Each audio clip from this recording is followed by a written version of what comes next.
Gemini, can you help me plan my 3-day vacation? Generate a photo of a muscly capybara. Explain the concept of supply and demand with OpenStax. Hi Gemini, quiz me on the rise of industrialization. Can you help me find an email? Yeah, I can help with that.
Welcome to Academic Labs, the pulse of innovation where the horizon of education is expanding beyond our wildest dreams.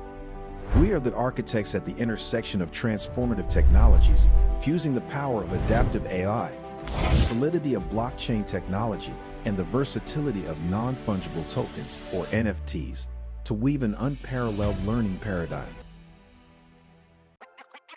This December, the world's top chess minds clash in the heart of New York City at the FIDE World Rapid and Blitz Championship. Witness world #1 Magnus Carlsen and other stars from across the globe. Rapid and Blitz, chess in its most thrilling form, unpredictable and unforgettable. Fast moves, tactics and blunders, and moments that will keep you on the edge of your seat. Witness the pinnacle of chess excitement. Get your tickets now at worldrapidandblitz.fide.com. Welcome to the 10th game of the FIDE World Championship Match presented by Google. We're very excited here in Singapore as the match has been an absolute spectacle with so much accurate chess being played. The match is currently tied at 4.5, 4.5, and it's no longer really a game of favorites. Today, the players come back from their third rest day. Will we see some action on the board? Will we see players ready to risk it all for the point? Let's find out. Stay tuned to the FIDE broadcast, not miss any of the action.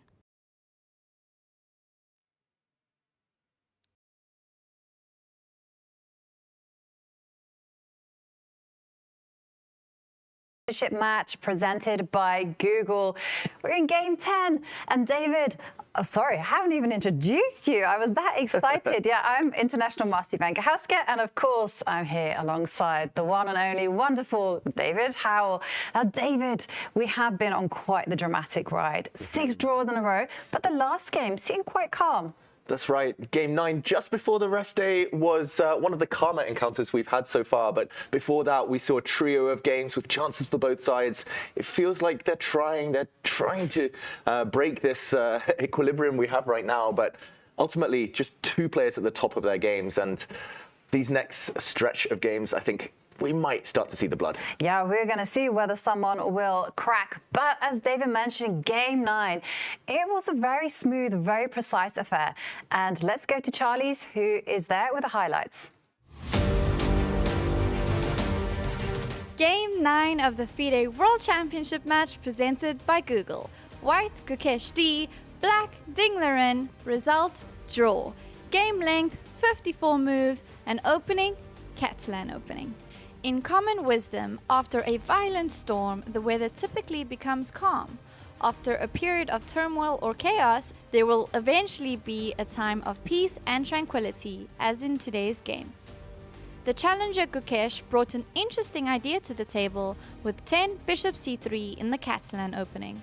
One of the ideas was to try and get in B2, B4 straight away, but in the end, it didn't amount to anything in particular. The champion, Ding Liren, was able to neutralize the initiative and liquidate to an equal ending, in which he even had a tiny edge.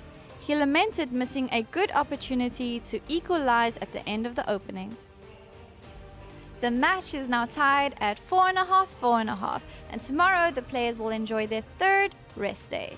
The 10th game takes place Saturday, December 7th, 5 p.m. local time.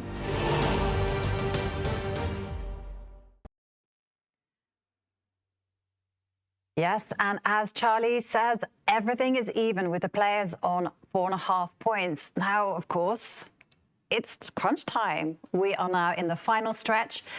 But how is Ding gonna actually break through? And then I'm gonna ask the same question about Gukesh. What do they have to do to change things up? Oh, that's the $1 million question. That's the World Championship question here. We see 6 draws in a row.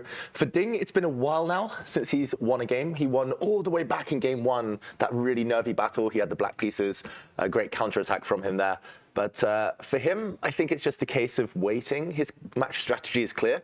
He's been playing it safe when he has to. He's been waiting for Gukesh to come at him.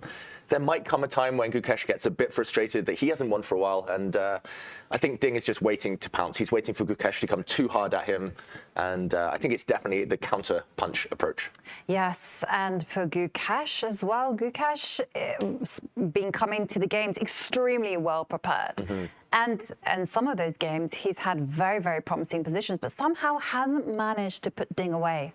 Yeah, and for Gukesh, it's one of those situations he probably hasn't been here before where he's gone so long without winning a game. So it must be frustrating, especially for someone so young who wants that aggressive play, who wants that type of decisive result. But for Gukesh, I think, again, he shouldn't veer off course. His match strategy has worked so far in terms of great openings. He's got fantastic chances in the middle game. I think he just needs that killer instinct, which is the hardest thing to do at this level. But if he keeps getting chances like he did in games, 7, 8, then yeah, he's going to put one of them away. So I wouldn't worry too much yet if I were Gukesh. Okay, well, we are back after the rest day, and everything's going to come down to nerves, endurance, how relaxed the players are, and of course, how they perform in the playing arena. And there we can see to our left, that is the spectators area where the spectators can just lounge around and enjoy 2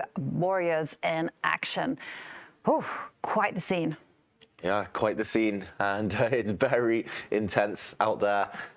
Yeah, you can just feel it in the air as well. Every time I bump into someone, be it fan, be it member of the team, be it anyone who's working here, they feel that something is coming, something is brewing.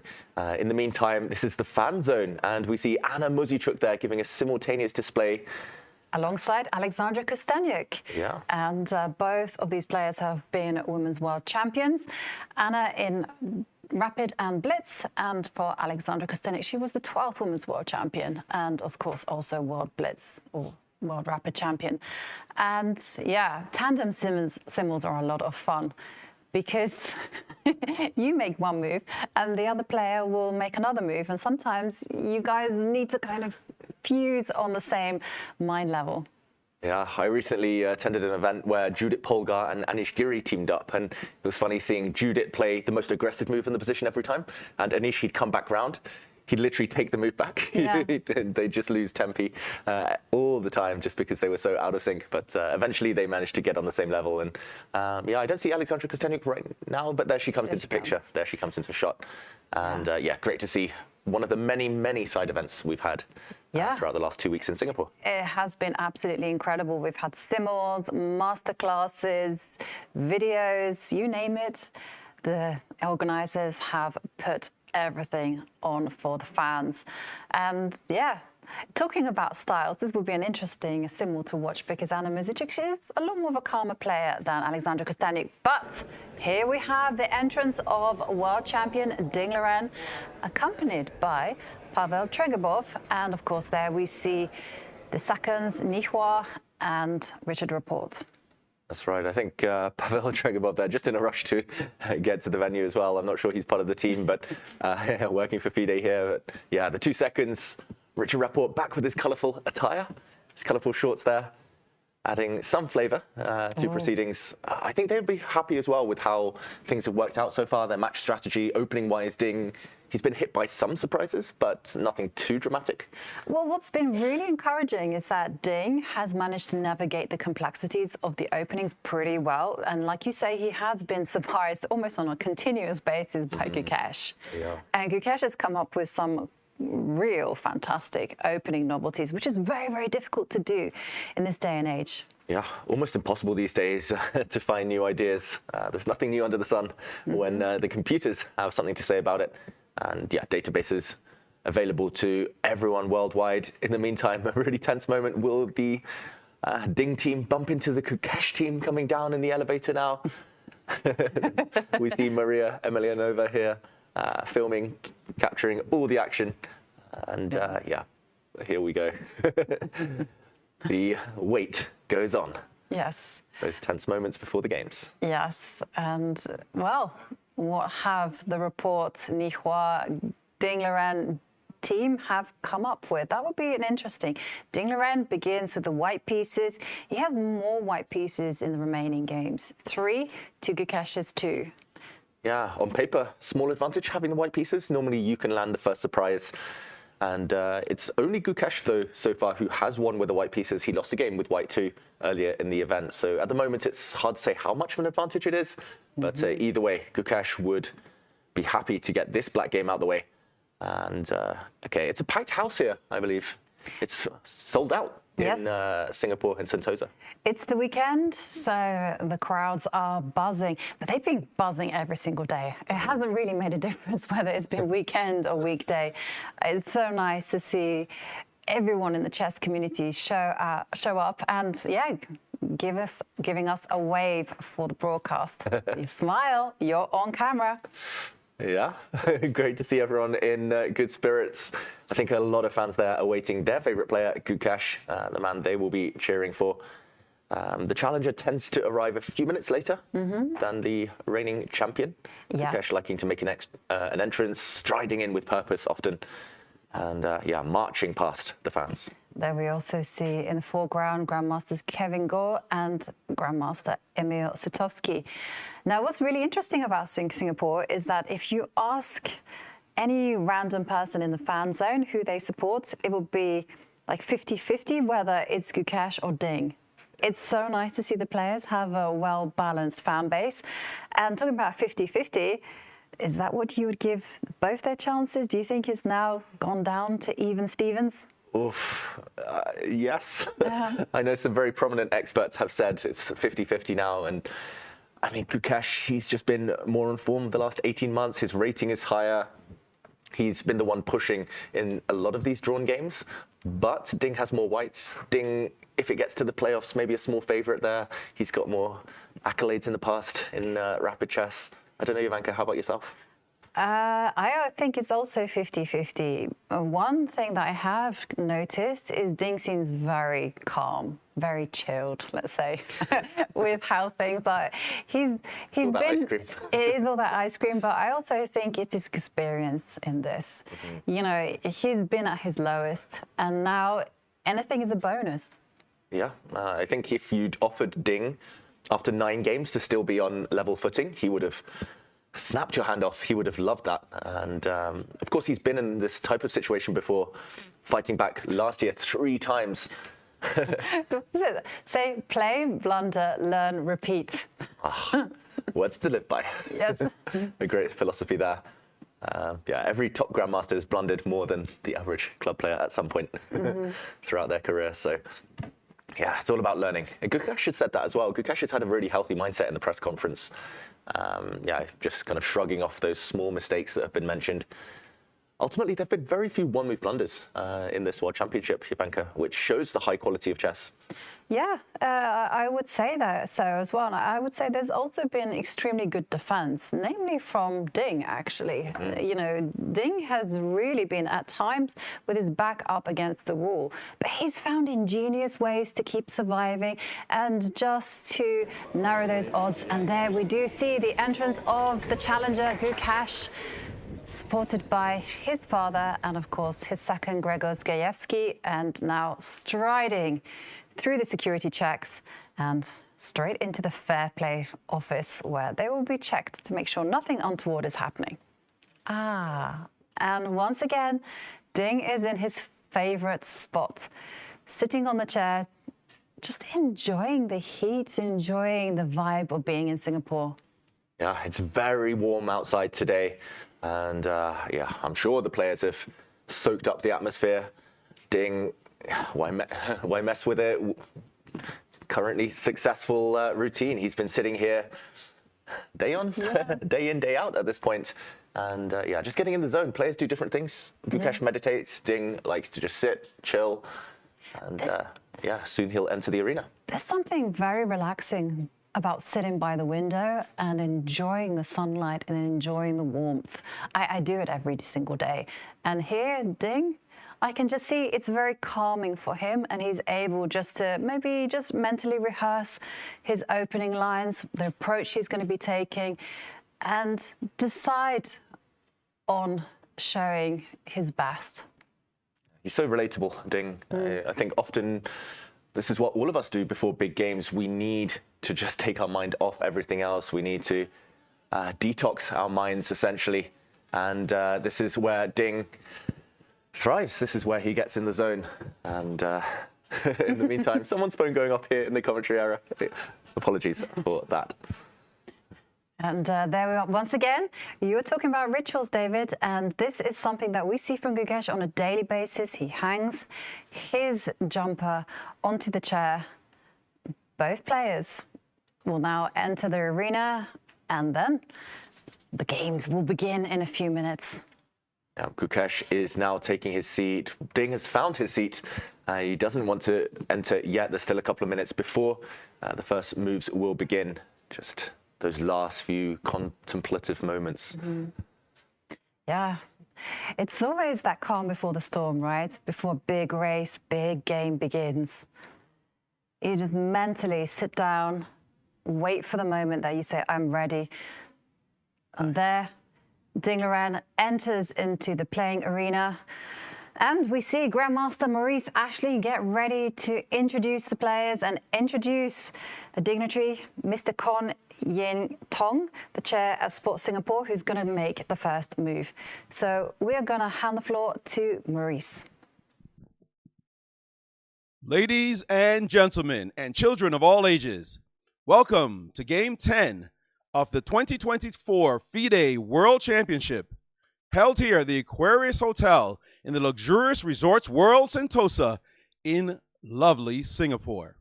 I'm Maurice Ashley, and it is my distinct pleasure to introduce the two players who are competing for the title of World Chess Champion. First, the challenger from India, Gukesh Dommaraju.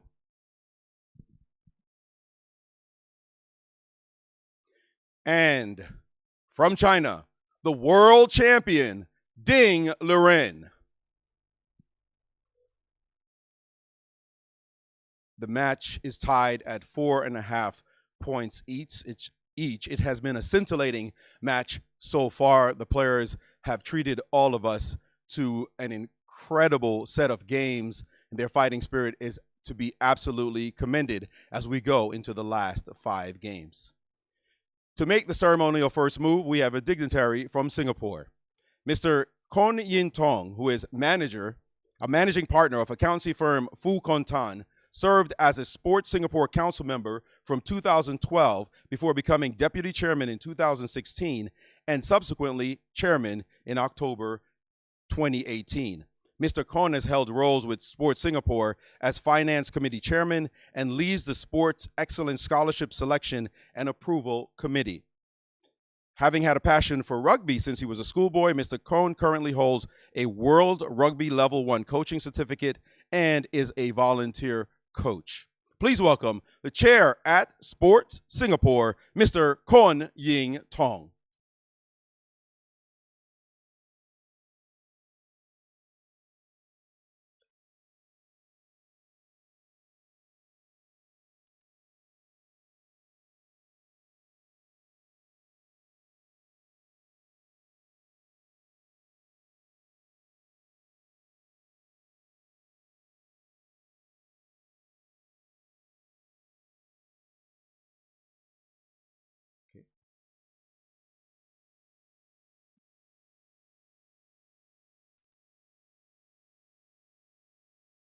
And with that, let the game begin.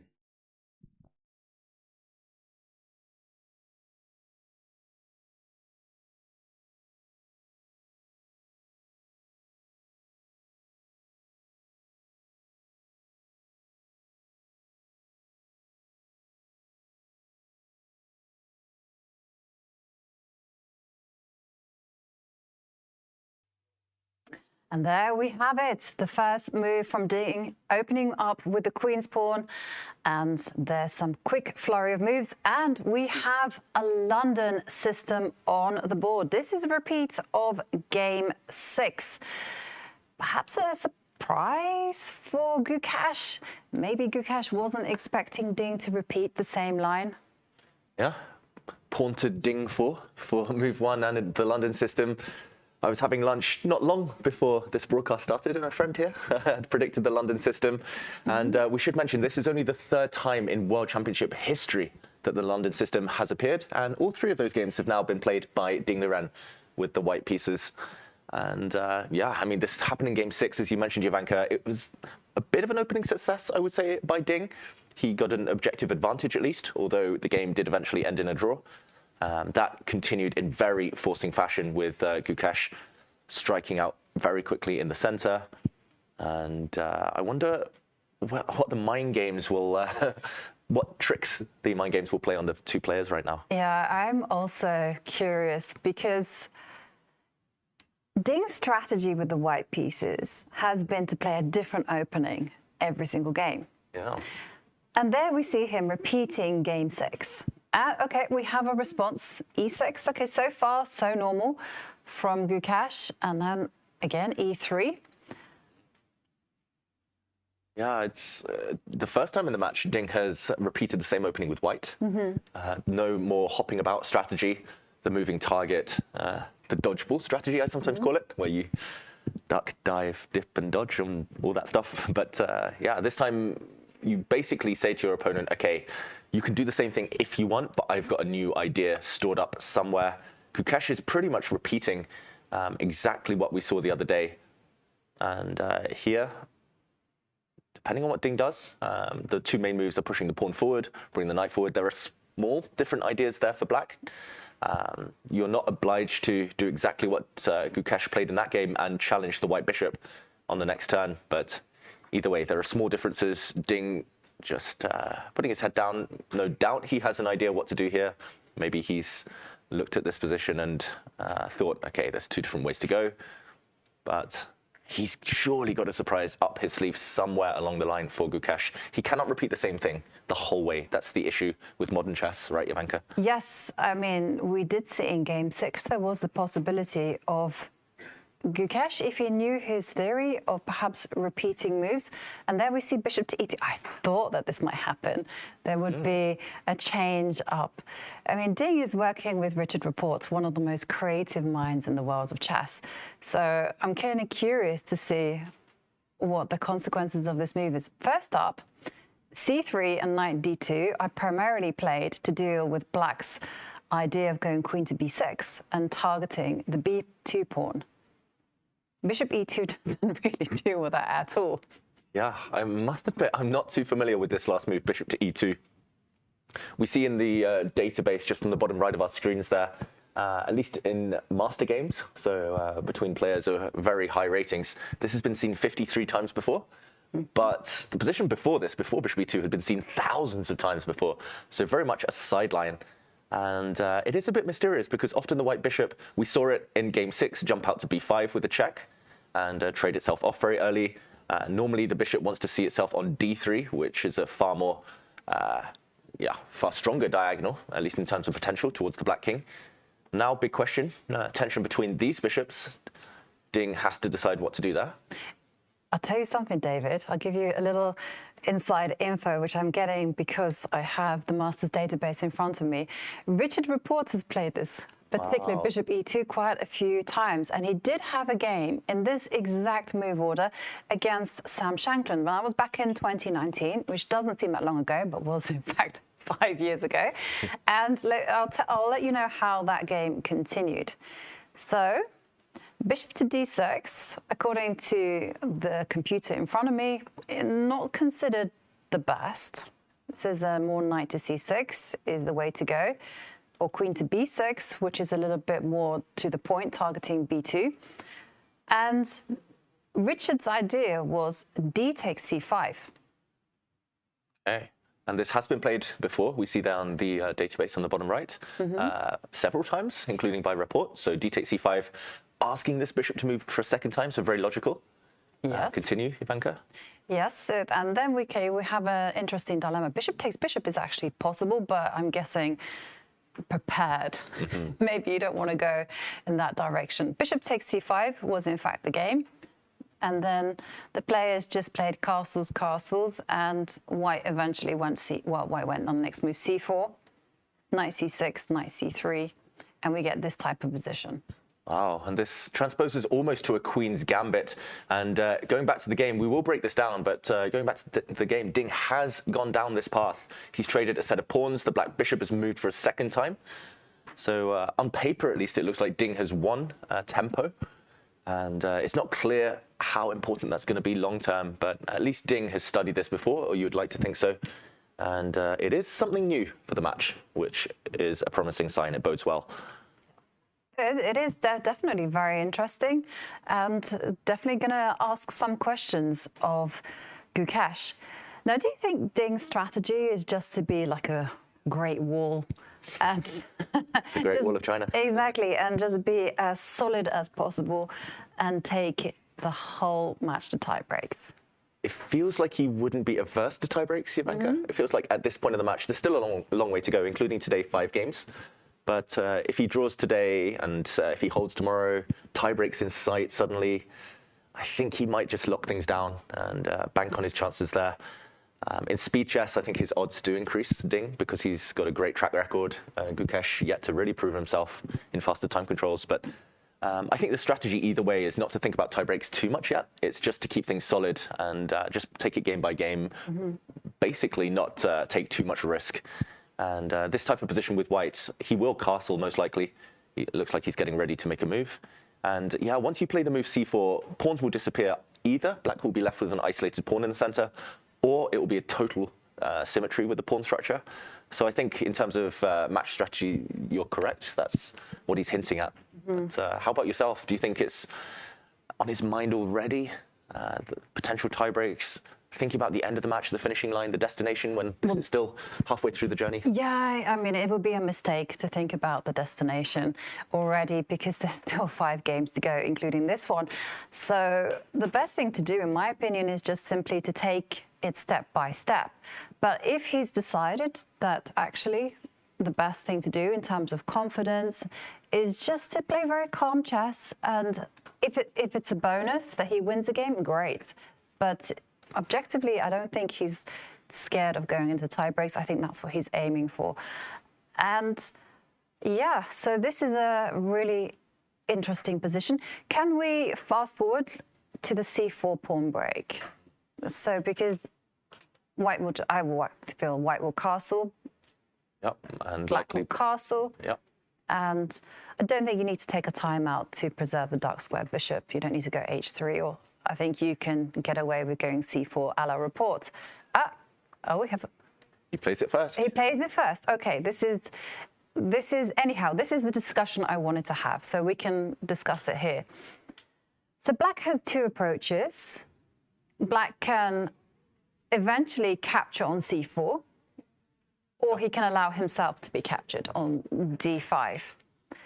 Ooh, what does your instinct tell you, Jovanka? Will Gukesh keep the tension? Will he try and break the tension? Well, these positions with d takes c4, this is what I wanted to just get your opinion on.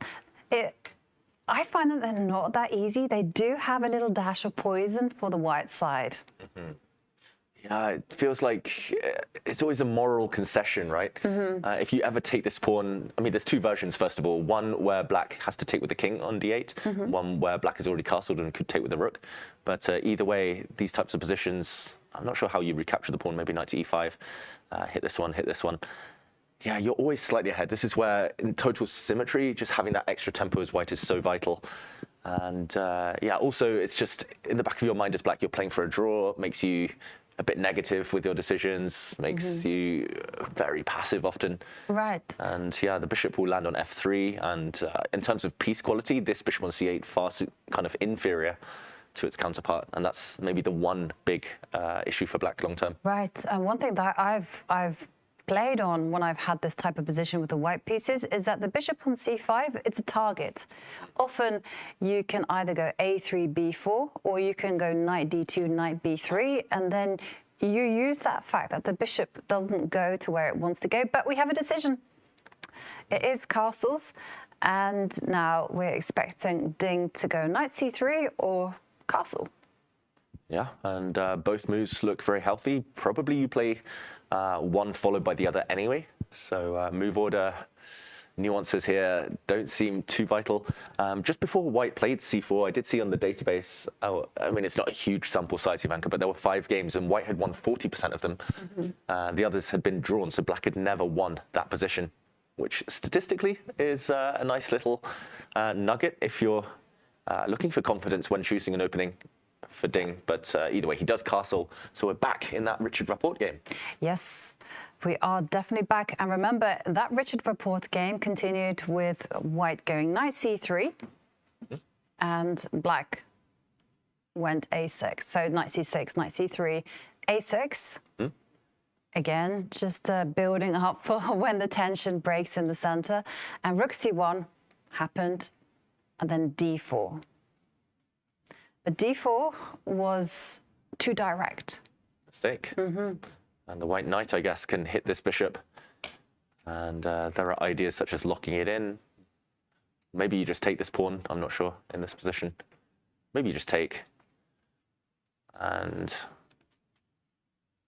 yeah, how did that game end, Jovanka? Did Richard Rapport win? We're actually following this. We're following it, and we're going to see. So that game actually ended in a draw.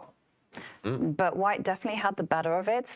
And d4, yeah, was the kind of critical mistake. But the engine was just saying, because this bishop on c8 is so bad that white can just play normal moves. Bishop on c8, I really hate. He hates, yes. Look at those stats though, Jovanka. 22 games after knight to c3. White has won 45% of those games, only lost 4%. That's crazy.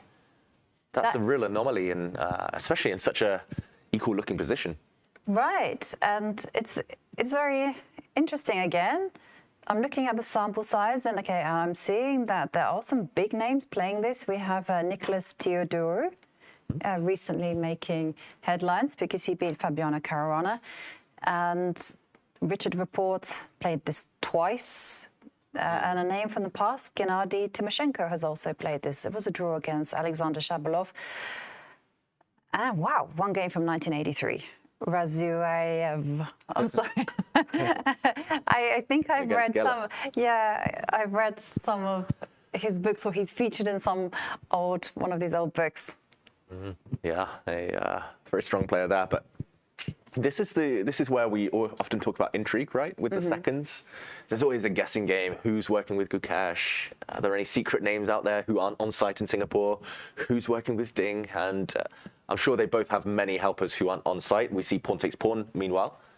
And yeah, often you don't just study your opponent's games. You have to study the games of the seconds, because ultimately the players are reliant on their seconds for ideas, and often the seconds don't just come up with ideas out of nowhere. They often play things out themselves and learn from experience. And yeah, I've actually done that in the past. I've looked at the games of the siblings of my opponent, or sometimes the partners of my opponents, and sometimes you strike gold, you strike lucky that they're sharing ideas. And yeah, in this case, Gukesh could have predicted this position if he studied Rapport's games, but unclear. It's a bit far-fetched, maybe. It is a little bit far-fetched because Rapport is known to play absolutely anything, but it is definitely a useful thing to have a look at your opponent's partners, coaches, and if you're playing an Olympiad, the captain Yes. I've done that, successfully predicted what my opponent would play. I was very pleased with myself.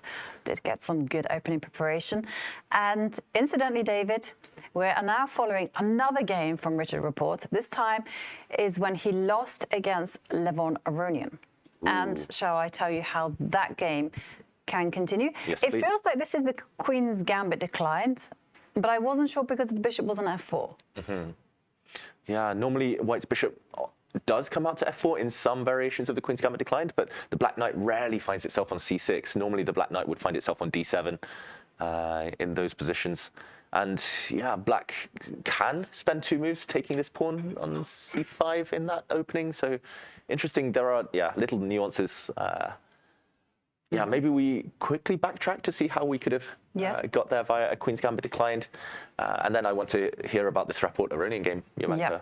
But yeah, let's just briefly go back to show the pawn structure we're talking about. After d4, let's say d5, Queen's Gambit declined. e6. Yeah, e6. We can see positions like this one, knight f3. And here, bishop e7, bishop to f4, so slightly different, you would think. And then castles, e3. c5 is a move. And now you could imagine pawn takes pawn, bishop takes, bishop to e2. And actually, we've reached the exact same position. Yeah. Unless I'm mistaken. And now pawn takes pawn, and this is what we've got in the game. Yeah. So it can be a direct transposition, actually. Yes, but it's interesting, actually, because through some trickery, White has gotten Black to play a less incisive version. Because usually when you go c5 and d6-5, you're kind of doing other stuff as White, like a3 or the queen comes out. But yeah, okay. Bishop takes c4 played. Is that how Rapport That's continued? exactly how Rapport continued. And now this is the big moment. So Levon took the queen. Rook f takes d1. Okay. And I think that's the correct rook. And then b6 occurred. Rook f takes. Oh, not king takes. There we go. Rook f New takes. rules of chess. That would be a cool move. b6. b6. It's so symmetrical, Jovanka. It is. But interesting move from Richard Rapport here. Knight g5. Wow. Okay. Creative. That's his middle name, Richard Rapport, pretty much. And even with queens off the board, this position far from dry. The knight coming back now to try and trade itself off for a bishop to get the bishop pair. Yeah. And that's exactly what happens. The bishop drop back to e7, knight e4, knight g4. And this is where Black played rook to d8. But again, I'm not looking at the computer engine suggestions, but I'm looking at the evaluation, and it's telling me in this particular game, it was plus 0.9, which is nearly a 1 pawn advantage for White. Wow. So Richard must, even though he lost the game in the end, must be having very good vibes and definitely got an idea up his sleeve. Yeah, and I can see why this is strong for White. Again, it looks very symmetrical, but White has the move. You start first, and often that is a huge difference in symmetrical positions. You do land a knight onto a square such as d6. If you can get the bishop pair, maybe Black has options, but for example, a variation such as this one with pieces traded off, it doesn't look like much, but long term, these two bishops will combine so much better on a semi-open board than the Black Knights will. The Black Knights lacking outposts. Oh. Yeah. There we go. And White will advance in the center. White will swing the rook. So despite the result, Richard Rapport, yeah, I think great memories. And also, it's very consistent, right, Jovanka, with Ding's strategy. Earlier in the match, we saw 2 or 3 games in a row where he was trying to get the queens off early. He was trying to get the queens off. And it's far harder for Gukesh to get his ambitious play going, to calculate anything in queenless middle games like this. It should be level, but it's a totally symmetrical position, and Black has one problem piece, this bishop. So White is risking precisely nothing. Yes, and what's very intriguing is, like, if we dive into Gukesh's mind, he's going to be thinking, should I trade up queens? Should I keep the queens on? What has my opponent prepared? And just an aside, it's actually inaccurate to put the pawn on b6. Okay. You need to go a6. This is what our producer is saying, that you need to go for that particular pawn construction, a6 with b5, and then at least you cover some squares. With b6 somehow or other, just a little bit weakening. But it's those very small subtleties that's going to have a big impact on the position. And again, going into Gukesh's mind, take the queens, knowing that this is what Ding wants, And also, you're thinking all the time, is Ding content with the draw? Because the whole match, he's played with the impression that he's very happy with the draw. True. Come what may. Yeah, it's it's difficult. This results-based thinking is something that I've been guilty of my whole career, and I often assume this. I always kind of have this narrative in my mind. Okay, I'm playing a lower-rated opponent. Of course, they're happy with the draw. And then you get to a moment where you've overpressed, and you're like, oh wait, no safety net anymore. And then they come at you, and they suddenly switch. And I think the top players these days, even Ding, even though there's been some confidence issues, if he gets one moment, he will press. And it was nice to see just before the rest day in Game 9, Ding played on that drawn position a bit longer, asked at least 2 or 3 small questions of Gukesh before the handshake came. So I think Ding would love to pounce on any small inaccuracies. And also Gukesh here, he knows, yes, it should be a draw with best play maybe, but he's going to be the one who has to work for it. And our producers are correct. Yeah, apparently this is recommended by Top GM's books. A6, we see it on the database there on the bottom right of our screens. By far Black's most successful move and most popular move in this position. Yes, A6 is the way forward. But again, A6 being the top move is probably what Ding has looked at. Yeah. Queen takes queen, also probably what he's looked at. Like, how do you avoid the preparation, David? Yeah, maybe you don't. You just have to steer into the skid, as they say.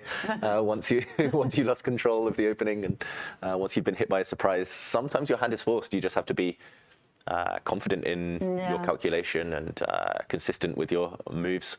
The only move here that I would consider, other than those top 3 mentioned by the database, is keeping the queens on. Queen to E7. Which maybe would be up Gukesh's alley. He loves to keep as many pieces on the board as possible if he can, with a bit of complexity. Rook to D8 coming. But also been played before. It is a possibility, but the thing is, you do make the bishop on C5 a massive target because it doesn't have that many good squares. No retreat square. And again, I'm just looking at the top move here, bishop to G5. 2 games, 2 games played there. Knight E4 is coming. Ah, that's been the word of the tournament, the pin. The pin. The oh pin, no. Mightier than the sword. And yeah, a pin here might knock a piece off the board. H6 would be one idea. And of course, white can take this knight, but just to show the pitfalls that await black, G5 here is just asking for it, Jovanka. Well, Gukesh is not averse to pushing pawns in front of his king, but let's put it this way. You don't want to be doing that whilst the majority of your minor pieces are stranded on the queen side. So that comes with big risks. Big risks. And for example, knight takes pawn. I'm not sure whether this is sound or not, but white's queen would be coming out to apply pressure on the pinned knight. The knight is coming over to overwhelm this piece. This is dangerous. So yeah, actually, this is where I would calculate queen e7, but then decide against it, I think, after a few minutes. Yes, queen e7. It's maybe unnecessarily complicating things. But then again, the alternatives are to go a6. And maybe we should dive into the main move. So a6. Do that. And again, white has played 2 main moves. Rook c1 is one, queen e2 is another one. Yep. Queen e2 is consistent with what I was suggesting earlier, queen e7 keeping the queens on the board. But let's say rook c1 just feels like mobilizing another piece. Makes some sense. And Lots then, of targets here. And then your queen e7 has been played, which begs the question, what's the response after bishop to g5? Wow. Rook to d8. Okay, rook d8, the white queen moves. Yeah. h6. Maybe maybe they stumbled into it and got away with it.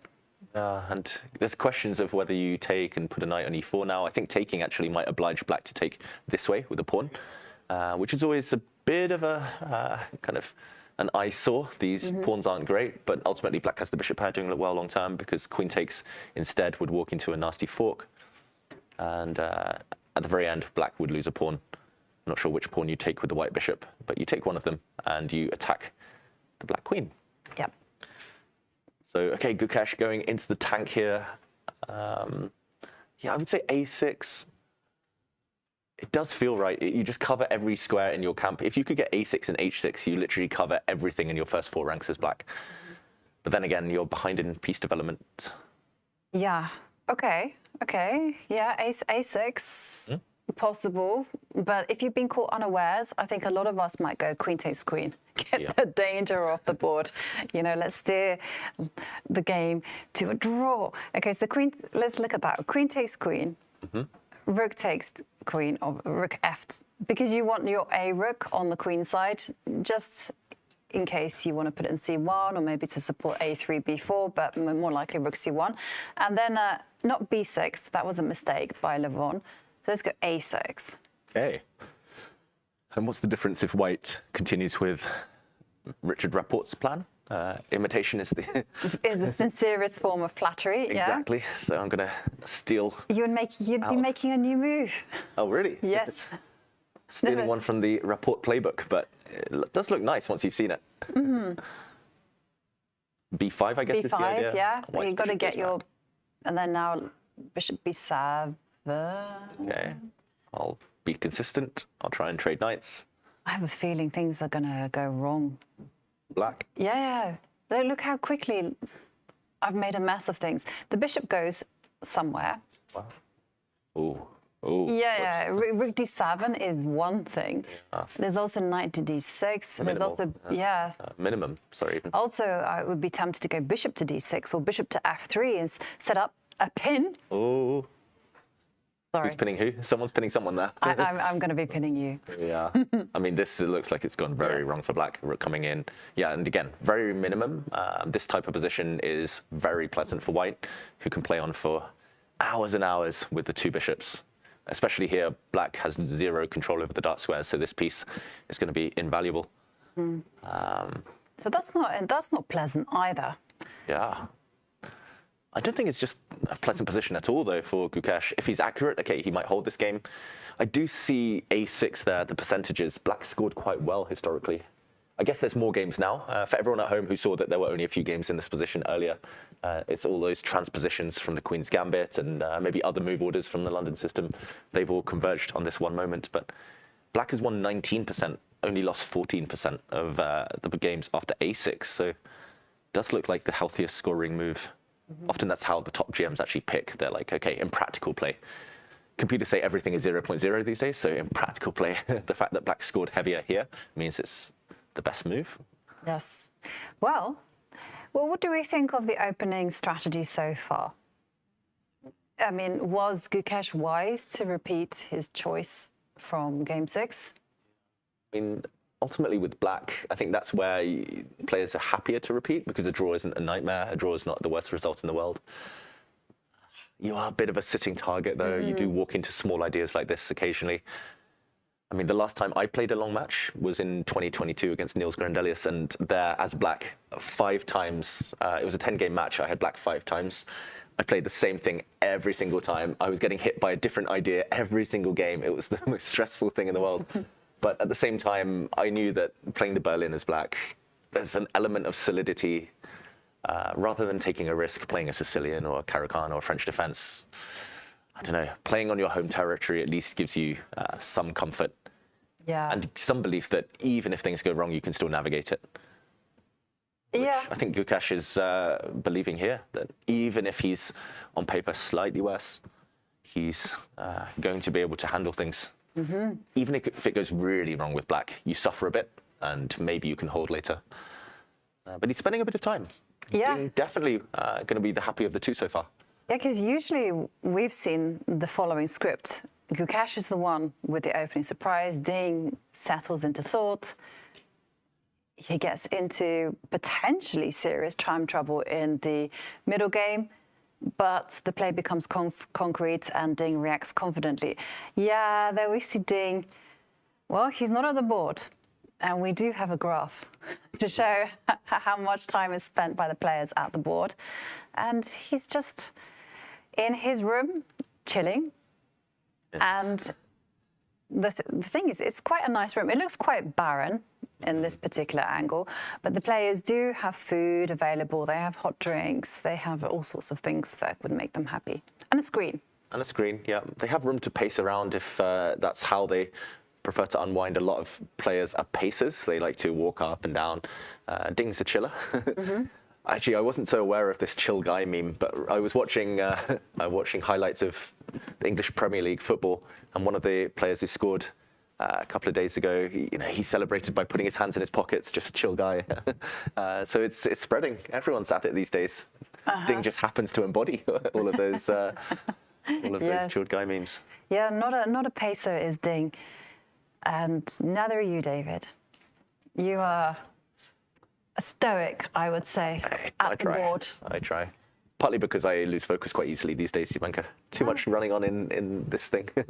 So I have to sit there, otherwise I get distracted. Interesting. Interesting, because I learned a few years ago that Mickey Adams was also a pacer in his youth. And then he gained a whole load of points by just sitting at the board. Mickey Adams being one of the top English grandmasters.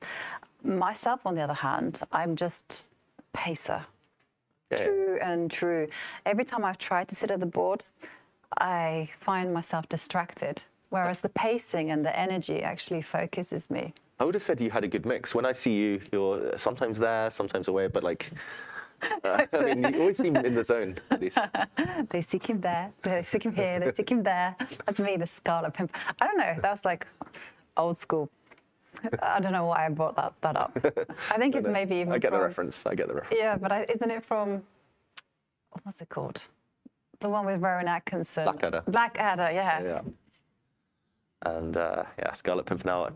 Yeah, it's been a while. But in the meantime, Gukesh thinking, the fact that he's looking off to his left, I believe that's his left. Normally that means you're in recall mode, at least in terms of the size of the brain you're thinking about. If you're looking up to the right, often it means you're trying to look for inspiration, creativity. Looking off to the left, you're trying to activate the memory side of the brain. That's what we're taught, at least. Not always true. There are anomalies. And if you know, you can use that to play up on it.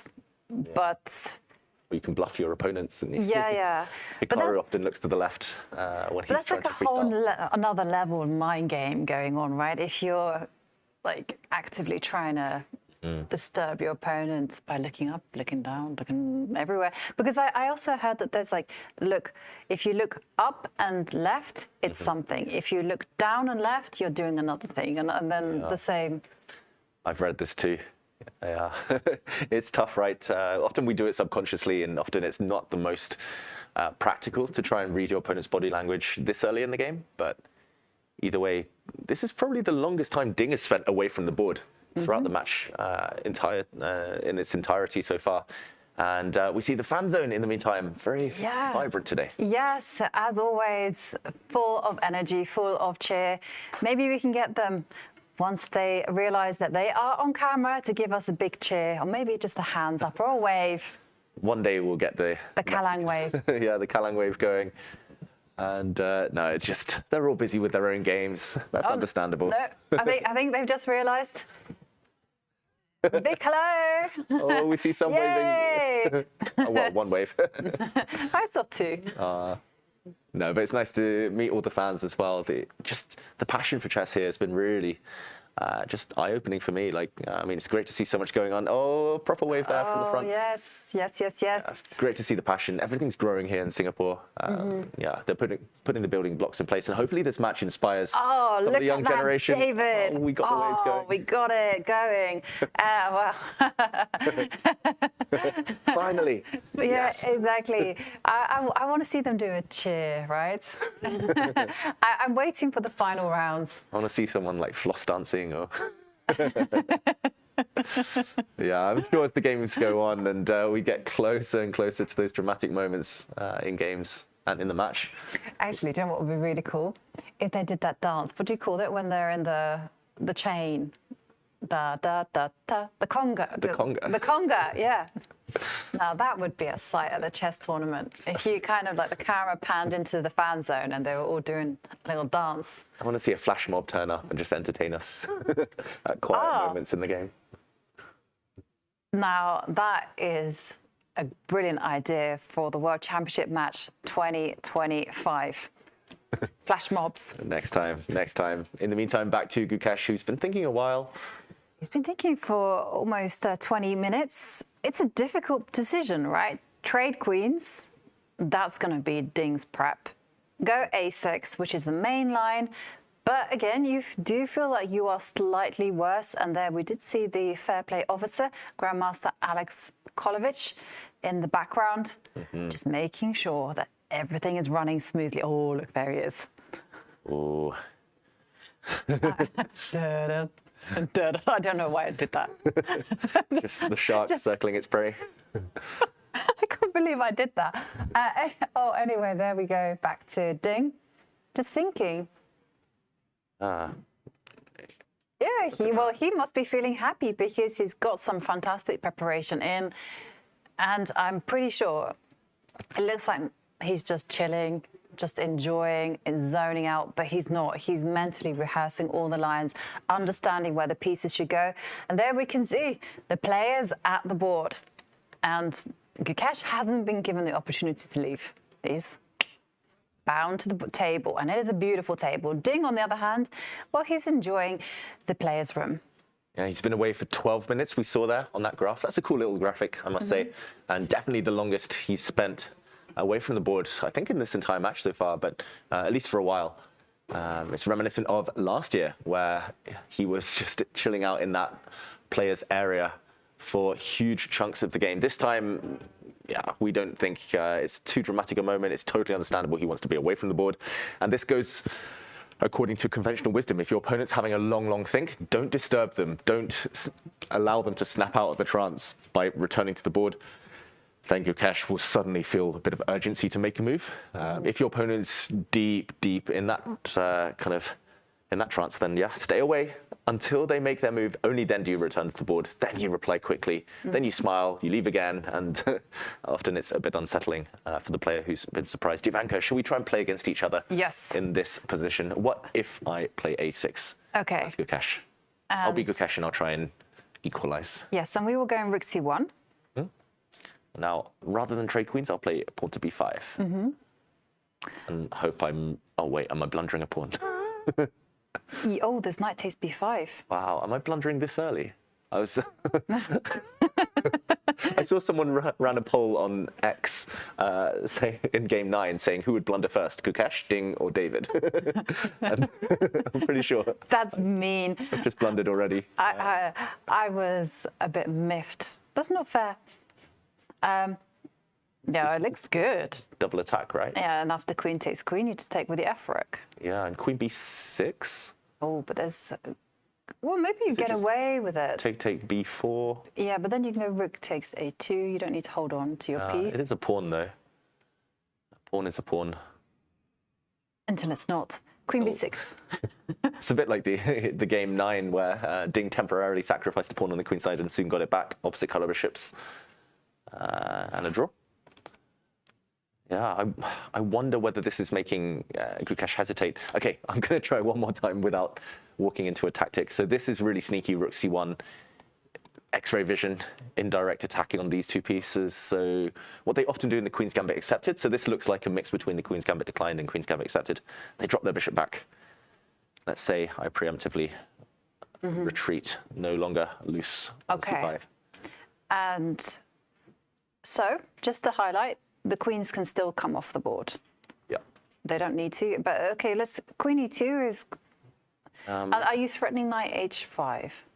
No, you're not, because I'm going to go rook to... Maybe. Maybe. Depending where you go with your queen. Because if you step to queen e2, which is a natural move, then knight h5 suddenly becomes very tempting because knight takes bishop comes with tempo. Rook d1, black can actually take, attacking the queen first, and after a recapture, now there is a safe square for the black queen. I'm not sure I really want to use this square. Maybe I actually go the whole way out. Feel a bit uncomfortable. Yeah. Looking at the white rook, never good. Awkward eye contact. It's never great when you're a queen and there's a rook on the same line. So maybe the queen comes out, and unless white has some weird tactics, like in the near future, a breakthrough, then black should be fine here. Black could start trading off pieces. Okay, bishop e7. I'll pretend that was my idea, that I saw knight h5. Thank you for helping me out there, Jovanka. But yeah, if white has to spend a tempo on h3, then black can happily play moves like b5, bishop b7, and complete development. Yeah. What else is there? So the moves that have been played, I'm not entirely satisfied. There have been queen takes queen, bishop b3 has been won. But I kind of feel like this is a position that... Okay, let's try queen takes queen. Yeah. Just to... The black rook. And then now rook after d1. Now, maybe a capture.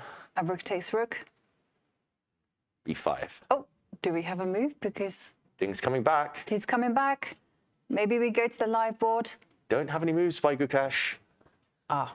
I think Ding, he's had enough of that player's area.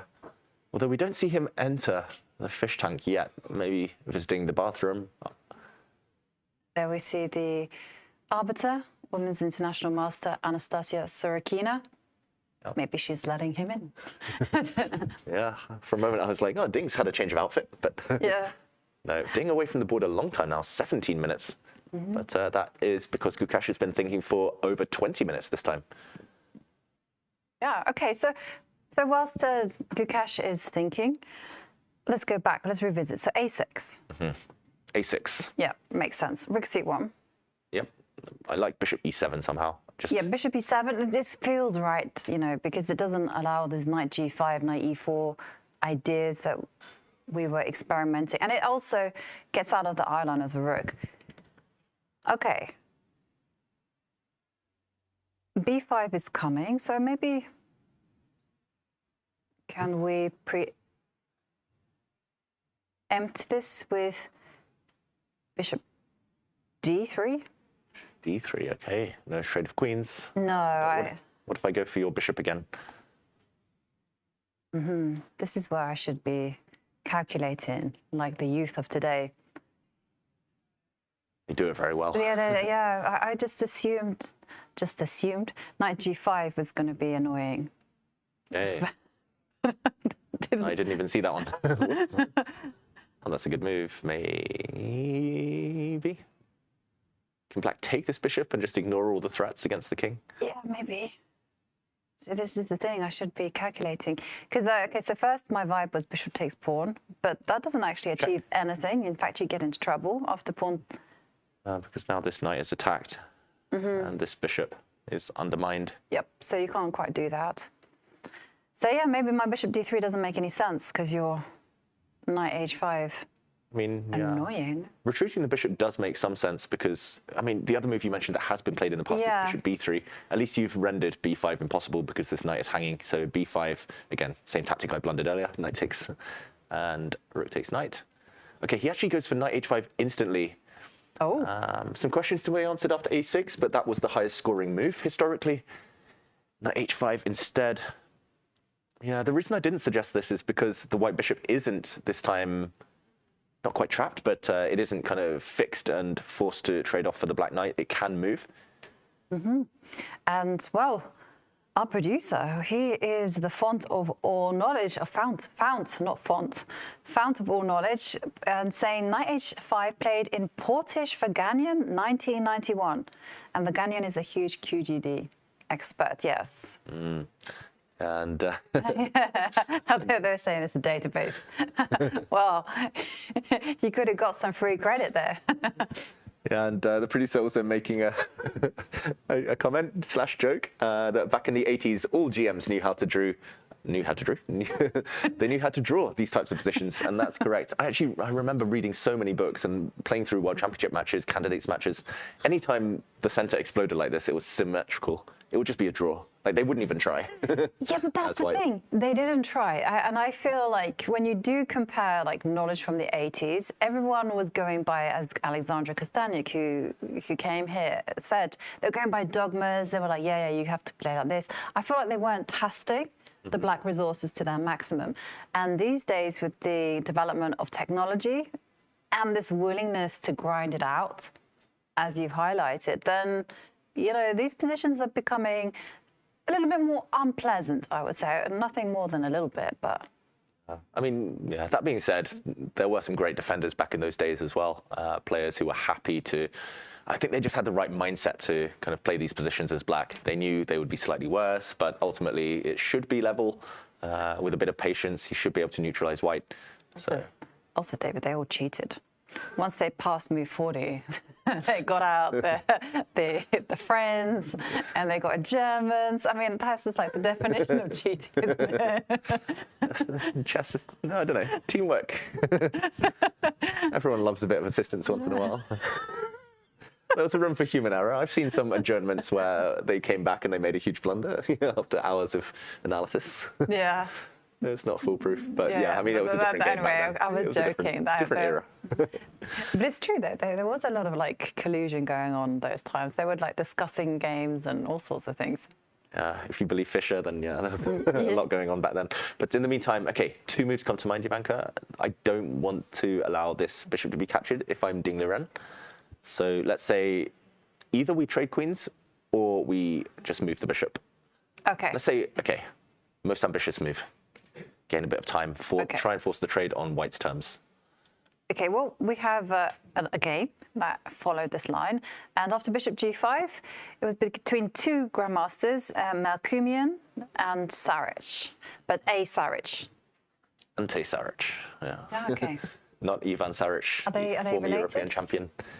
I don't know if they're yeah, related. okay. I've played them both, so I should know. I don't think they are related. I think it's just a common name in that part of the world, in Croatia. Okay, yeah, well... No relation confirmed. No relation confirmed. By our producers. Thank you. Yeah, they know everything. Bishop to e7 was the response. Knight e4 was the reply. Yeah, I was going to say, again, there's a choice to take queens or not, but I don't think it really ever helps white. Black will be very quick to develop, so knight e4, I like your move. Not my move. Or I like the move. Yeah, knight knight f6. Wow, knight f6. Some trades happen. Bishop takes knight. Bishop takes. And then bishop takes. And then queen c2. Wow, interesting, yeah. Just trying to quickly occupy the 2 open lines, the C and D files. One rook on d1 will help to land a knight on this nice square, but ultimately black looks so solid, Jovanka. Yeah. Doesn't feel like this should get anywhere. I don't know, bishop goes back, for example, the rook hits, the queen moves. Yeah, the queen, yeah. Unless there's some blitz attack on the, whoops. Is there on anything? On the black king. Yeah, it kind of doesn't feel like it's enough. I was just wondering whether you could grind it out and go knight to d6 and, you know, get into get yourself into, although again, the knight is not stable in d6. I'm just, what I'm hoping for, what I think is the dream for white is if they're able to control the d line and the bishop on c8 is just anchored to that square, just blocking in the rook on a8. Yeah, for example, if you can trade off and then get one more move to play rook to d1 and control everything, then white would have a significant advantage. But yeah, black's not obliged to take, like you said, this knight's not stable. Yeah. I'm going to make some joke there about me not being emotionally stable either, but this knight is not stable in terms of lacking a pawn to protect it, right? Yes. So black could at some point try to just kick it away. Yeah. And knight h5, I quite like it actually, by Gukesh, I've got to say. Again, it's very much his style. Rather than a6 and it's all a bit vague, there's so many different options, he always chooses the most forcing move. Okay. Literally every time. Yes. Well, bishop to g5 didn't give a concrete advantage to white. But let's go back to our classics, Lajos Portish against Rafael Varganian. And let's see how the classical grandmasters from the 80s, they dealt with it. So there the reaction was queen takes queen. Okay. Rook takes, obviously. Bishop c7. Ooh, tempo. Tempo. Rook d7. Yep. Bishop e5. Bishop. e5. e5. Oh, I didn't even see that one. I thought you said bishop b5. I was like, oh, that's not a very Portish move, but yeah, bishop e5. Okay, that's clever because now knight takes would gain a tempo at least. And black's pieces do look a bit weird, yeah. Poorly coordinated, at least if the rook goes back, then you get your dream Jovanka conquering the d file. Yeah. This bishop is stuck, meaning the rook is stuck in the corner. So you can't take the bishop because this position is fantastic for white. Agreed. And so instead, knight f6 happened. Okay. Will we see a dance between the pieces? The bishop now goes back, the knight goes across, and... No, because the bishop went to g3, whether that has a significant impact. Right. h5. Yeah, knight h5 wasn't played. a6, in fact. I don't know, maybe Vaganian was feeling ambitious.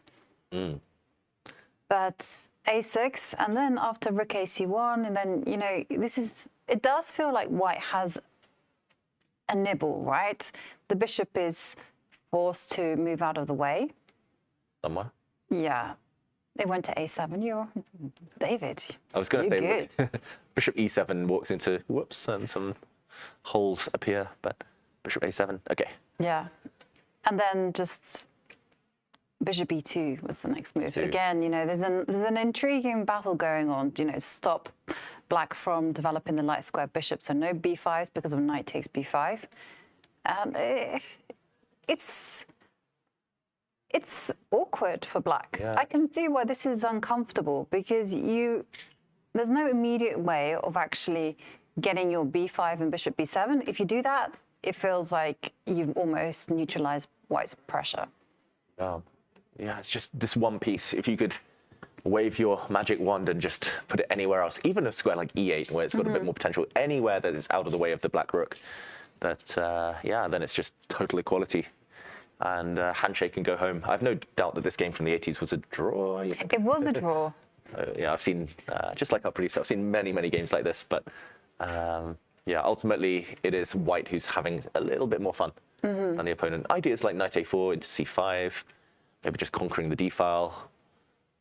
Maybe this Richard Rapport idea, relocating the knight as well, just to try and get in someday to an outpost. Right, and stuff that, the idea that was actually played by white was to go a3 and maybe jump in with a knight to e5. And I wonder whether you could delay with that jump and maybe go a3, rook c2, build, and jump into e5 when you're ready to take control over the c line. Oof. You've been studying those classics, Jovanka. No, I haven't. I'm getting my inspiration from looking a few moves in the future.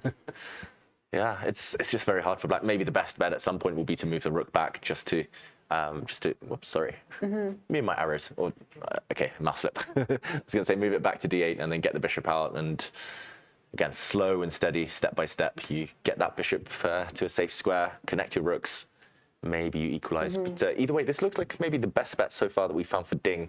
And the fact that he stopped means he might be out of his preparation. Knight h5 was only the third most popular move. We saw that on the database, behind a6 and taking the queens off the board. So I think a great move by Gukesh. After a long think, albeit almost 25 minutes, he's forced Ding out of his prep and asking some concrete questions about this bishop. Yes, and also whether the queens will be traded off the board. And Ding, he will just be running through the lines in comparison to what he prepared. So I'm sure he's prepared a6. I'm sure he's prepared what happens if the queens come off. And so often when you're faced with a surprise, you just go, okay, how does that impact the position? Where can I put my pieces? And yeah, bishop to g5 is a natural move to calculate. Yeah, that's the first thing he's going to be looking at. Ding, if that doesn't work, maybe he'll look for options, including, as we saw, queen takes queen, followed by that very sneaky bishop to c7 move, hiding behind enemy lines, at least trying to distort the coordination of the black pieces. Oh, well, I love these surprises here and there and twists and turns. And again, I'm sure if this wasn't a World Championship match, Ding would have perhaps made his decision in the next 5 minutes or so. But because it's the World Championship match and because you're thinking about your opponent, you're really trying to get under their skin and trying to think about ways that you're going to make them the most uncomfortable. Yeah, I think maybe queen takes queen would make Gukesh uncomfortable, just because he's a direct player. I agree. And also, it's not 100% clear. Some of those moves we looked at in that historic game, yeah, they weren't obvious, I would say, for black. And of course, Gukesh, he'll find a way. He'll try his best to equalize, but minimal risk once the queens come off for Ding, which is his match strategy. And yeah, still some way to go. I agree. If this were a normal game, he would have played instantly, Ding here. Maybe it's one of those cases as well. This is quite often, at least from my experience, this quite happens a lot. The first time the opponent plays a rare move, you've looked at this before, but then you think, oh, bishop g5, the computer said it was slightly better for white. Queen takes queen, the computer also says it was slightly better. Then you get a bit foggy on the details, and then you sit at the board trying to work it out, and 20 minutes later you're like, oh wait, I can't remember where I started. Yeah. Ultimately, both moves are similar and might give a similar type of advantage, but you're always looking for kind of the trickiest, the most testing of your opponent. So yeah, this is where Ding will invest maybe another few minutes. He's already thought for over 10 minutes on this move. He likes to burn the clock. Yeah, they both do. I mean, this has been the pattern from Ding. You know, he's surprised. He uses almost like an hour, up to an hour and a half on the clock to navigate like the opening questions in the early middle game. And then play gets very concrete. And Ding just plays very accurately and confidently. Yeah, he speeds up, and actually, whenever Ding has started playing quickly, he's built up that rhythm. That's been his best chess. Yeah. It's no coincidence there, and that's why a lot of pundits, a lot of experts have said that Ding will be the favorite if it comes to tie breaks, because when he's in a rhythm, he's simply one of the best still in the world. And Gukesh, yeah, he needs that time to calculate, or at least he wants that time to calculate. That's just his style. Yeah, Gukesh is really unusual because when it comes to his classical rating, he's top 5 in the world. Really fantastic. I mean, we saw it in the Olympiad, 9 points out of 10, 9 points out of 10 against like the world's best. It was an incredible achievement. But when it comes to rapid and blitz, there's a big difference, especially in terms of rating. Yeah, and I mean, we saw him recently play some rapid and blitz. I mean, over the years, I've played against him in blitz. It's a very different experience to playing him in classical. He cannot rely on calculating long variations. After all, we will never see him do this. For example, you just simply don't have time in blitz to close your eyes and to calculate long variations. Well, he's in his focus flow, and that's the first time we've actually seen him just hunker down and try and calm himself and just calculate. First time today, at least. Yeah, first time today. It's an interesting approach, because I mean these days everyone's talking about meditation, mindfulness. I also see a lot of hypnosis going on about how you can improve your performance using some hypnosis techniques. Maybe this is what's going on. No, I'm not saying that he's hypnotizing Ding. Okay, you're going to play badly, nothing like that. Hypnotizing himself to exactly, stay focused. just to stay focused, stay calm. Because how many times have we all spoiled a game because we've gotten too emotional, like overexcited, too angry, just too indignant? Yeah, several times per tournament for me. Often, yeah, you just have this narrative in your head. You're like, okay, my opponent's played a move I didn't expect. I've got to punish them. Or you're thinking, okay, I'm close. I'm about to win. You get a bit impatient. There's so many kind of psychological errors you can make and trip yourself up with often. Yeah. Have you ever done that, Jovanka? Many times. Yeah. Many times. My guilty sin is to get overexcited. And I really have to physically stop myself from reaching out and instinctively making the first move that I'm calculating. And I'm often I make a quick move and it's like why hand? Why did you do this to me? And the worst, does your brain ever do this? So you can't remember your theory, and you think, and you're going about it, and then you make a move. You're just like, okay, fine, brain, you can't recall it. That's fine. Let's make a more natural move. And as soon as you make the move, your brain goes, wasn't it this that you're meant to be playing? Yeah. And you're like, well, hang on a second. Why were you not working 3 minutes earlier? Yeah, and that's where we do see the players now, the modern players, especially from India. They close their eyes, they're regulating their thoughts, and then they come back, they look maybe with a fresh set of eyes when they kind of exit that trance.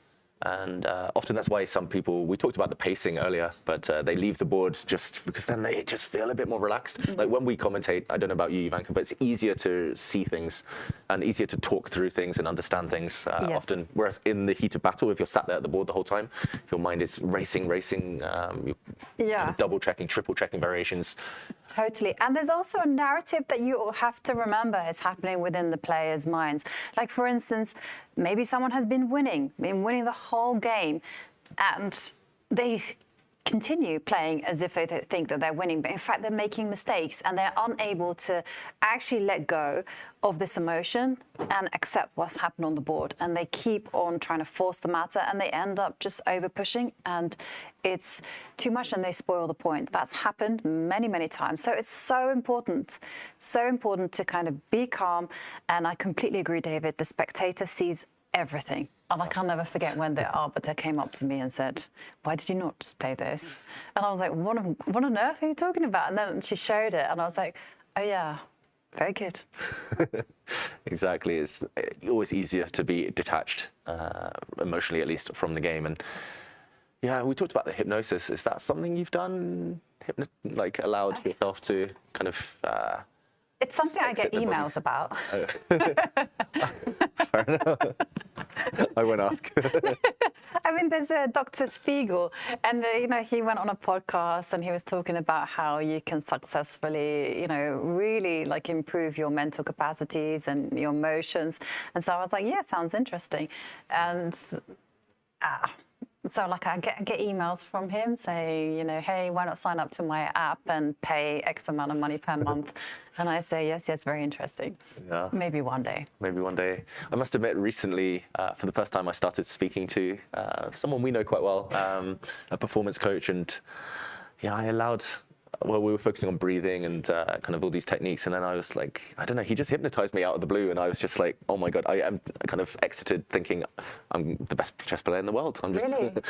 After it, I was just like, okay, I can win anything. I just felt powerful, I don't know, just my mind was so clear afterwards. So. And did you play something, and how did you do? Unfortunately, I didn't play any tournament immediately afterwards.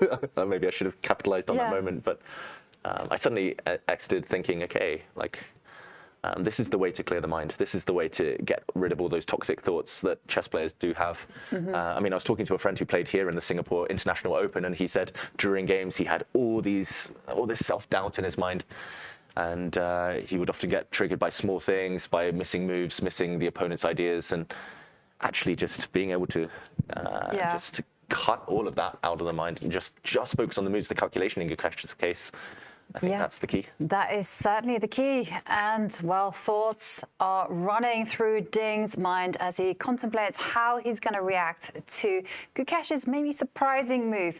And we're going to go on a short break, but don't go anywhere, because when we come back, we are going to be joined by a grandmaster who was once one of the world's top 10. He's also been a second for both Gelfand, Carlsen, Anna Mizicic, Maria Mizicic, you name it, he's done it, and he's also one of the world's most renowned trainers. So we're going to be joined by Grandmaster Pavel Elyanov. You don't want to be missing it. This is the Google Pixel 9 with Gemini. And this is Dan, suggesting some places to meet up and watch the game tonight. But you know what's better than a list of places? Knowing how close those places are. Which is why you're just going to ask Gemini to put these places on a map. Whoa, how's that for teamwork? Why can't you just cool? Just let me cool.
This December, the world's top chess minds clash in the heart of New York City at the FIDE World Rapid and Blitz Championship. Witness world number one Magnus Carlsen and other stars from across the globe. Rapid and Blitz, chess in its most thrilling form, unpredictable and unforgettable. Fast moves, tactics and blunders, and moments that will keep you on the edge of your seat. Witness the pinnacle of chess excitement. Get your tickets now at worldrapidandblitz.fide.com. Hello and welcome back. And it's an absolute pleasure to have Grandmaster Pavel Avlianov joining us here on the show. And Pavel, welcome. Just a quick question. How are you finding Singapore and the match?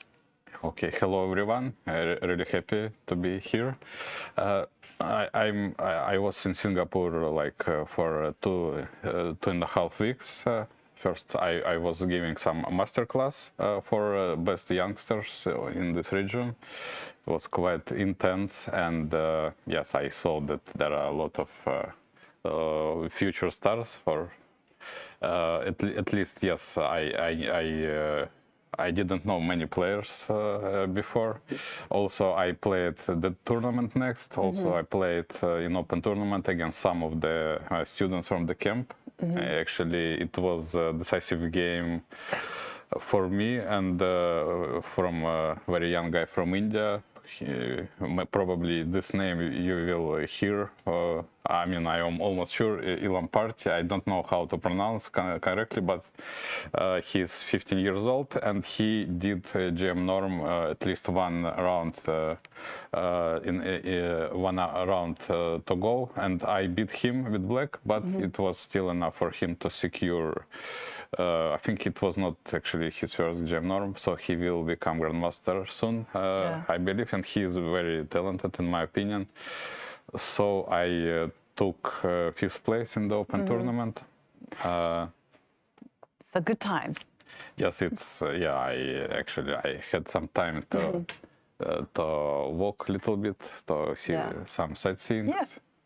And you've joined us in a really interesting position in this particular game. So we saw Ding Liren, he repeated the London system, and they now find themselves in this particular situation. So Gukesh has now reacted with knight to h5. Like, what are your impressions of the position? Yes, first of all, I'm really happy to see London system because I have a lot of experience with white. I like to play. I mean, I played in this tournament as well, for instance, with both colors actually. So I'm happy to see the London system. I have some course also actually some time ago. So first of all, okay, in the beginning, bishop e2 move was a bit unusual, but it, of course, it's not without we know. What would you expect? What else you would expect, of course, in the World Championship match? So the point is, he's keeping some options because, okay, Queen b6 might be annoying, and this, from this point of view, he is keeping knight c3 option. I think this is the main idea behind bishop e2. So now, yes, this is very well-known idea, and black clearly in troubles. And yeah, so bishop g5. This is what I expected, by the way he played, but he has a lot of choice in this position. So he had a lot of choice, but he decided to go here. So first of all, knight h5. I mean, knight h5 very much in style of Gukesh because he is very concrete player. I believe he doesn't like to suffer, like just wait and see like some passive defense, not in his style. That's why I think knight h5 very much his move. But the point is.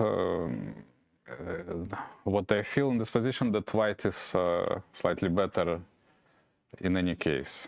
So here I wasn't sure what he gonna do next. He can maybe swap queens and then h6 g5.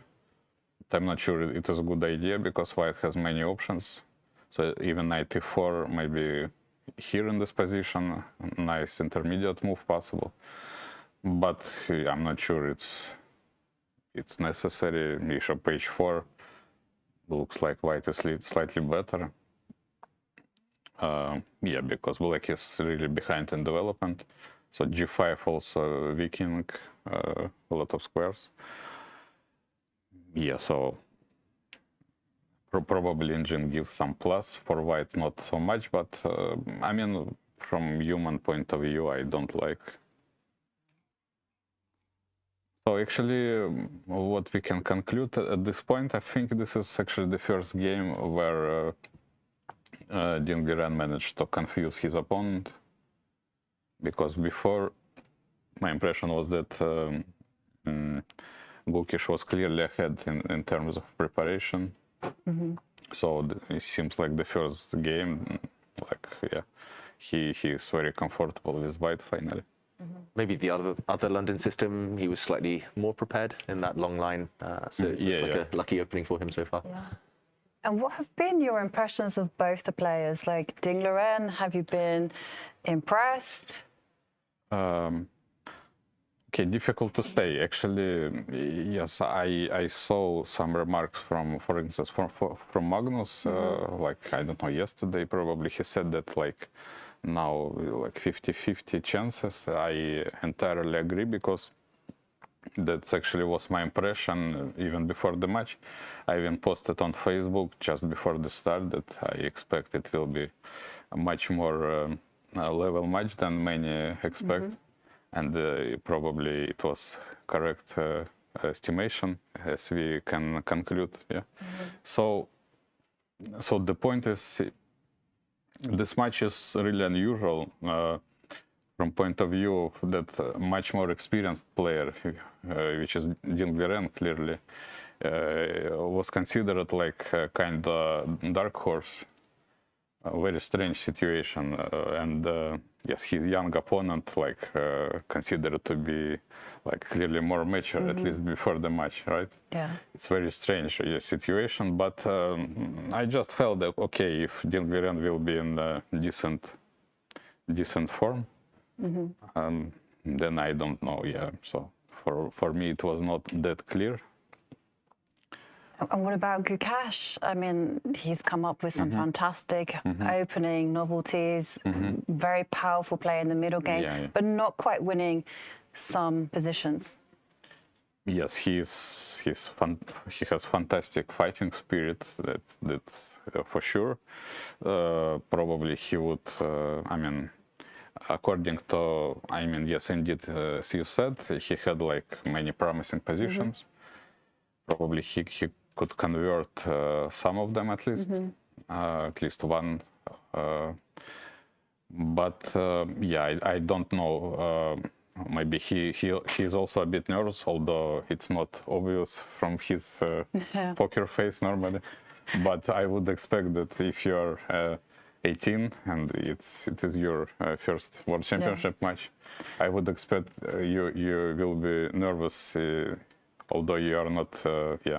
You are not showing it, but I expect inside he is nervous anyway. Yes, and we do have a move. Bishop to e7, blocking the attack. Yeah. So yes, basically what I expected, because this g5.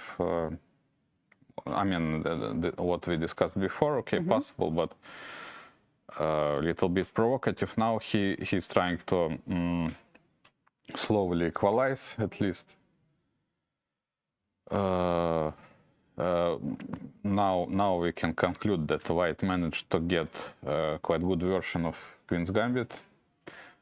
Okay, normally, I mean, I analyze it very similar line with black, but normally you have already knight on e7 after exchange and knight on f6, yeah? I mean, this position after exchange, but knight on h5 is clearly misplaced. So I think white has something like extra tempo comparing to normal line, and it might be really unpleasant because, as I said again, this is not the type of position for Gukesh, and of course Ding Liren is very happy to play without any risk. Yeah, and well, you mentioned that this is a really good version of a Queen's Gambit declined for white. Like, what makes you say this, and also why is it so bad for black? Can you just explain, like, because we know we can see the bishop on c8. Yeah. it's a problem. Yeah, first of all, to say that it's a bet for black, maybe it's a little bit too strong. Because, okay, position is anyway very solid, black has no weaknesses, so white advantage is actually more dynamical, let's say, because white has better development, and white has some momentum. White has to take advantage of momentum to try to develop initiative, right?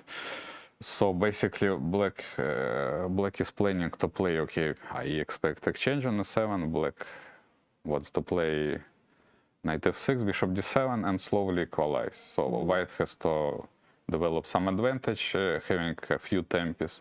So first of all, it's very obvious white has to develop both rooks, and maybe e4, e5 at some point. So basically, yeah, basically he has to decide, he has to find some precise move orders, precise moves in order to squeeze as much as possible black's position before black will be able to develop fully. Yeah. Oh, okay. Thank you for summarizing so beautifully. You mentioned preparation. You've obviously worked as a second, famously for Gelfand back in 2012. But how did the collaboration come about? Yes, first of all, it was clearly very useful for myself, yeah. And a fantastic experience it was, of course, because like I was, when we started, I was still very young, like 23 more or less I was. So to work with player of such a caliber, I mean, it was fantastic, because I think it was quite successful for Boris as well, because we were working like 2 cycles, and he managed, okay, in both cycles he managed to pretend for the title actually. First, 2007, he took second in the match behind Vishy, and the next cycle also behind the Vishy, but already in the match 1 against 1, yeah. And what was it like? I mean, how much work was involved? Was it in camps? Were you doing things remotely? Because somehow we have the impression that a second is working every minute of the day. Is this true? Okay, more or less. Actually, I met Grzegorz Gajewski at some point a few days ago. He looked really tired, and I said to him, okay, I know how it feels. You look very tired, but it's okay. Yeah. So, yeah, sometimes, actually, yes, I remember that in the very beginning, we had some very big hole in preparation. Because, okay, we had some camp before, and actually Livor Aranyan was involved, and we analyzed some very complex Miran position for white, and then Boris just sent me, I mean, just gave me the task, okay, just double check everything. And then I started to checking, and okay, so, maybe at some point, maybe it was like 3-4 a.m. at night, I discovered, okay, it's probably almost losing for white. Oh no! Oh no! Okay, for white it might be, yeah, because it was very different time. We have to understand that, okay, it was 2012. Engines were, of course, in a different level. So it was, I don't remember, it was Houdini probably the main one. And it was still a very big room to improve, even, yes, even in this scale, like, yes, you prepare something with white, and it turns out, okay, it might be losing at some point. Yeah. And were you preparing openings with the idea in mind that Gelfand is a very technical positional player, or were you going for the most problematic lines against, say, Vishy, for example? Yes, it's actually considered indeed like Boris is very like technical positional one, but at the same time he was always very principled player. Like he had a strong belief always, like what is correct approach, let's say. I'm not sure it's like it's the best approach or maybe not so flexible one. But he had like strong beliefs always, strong principles. So how and what he should play, like some principles, like fundamentals.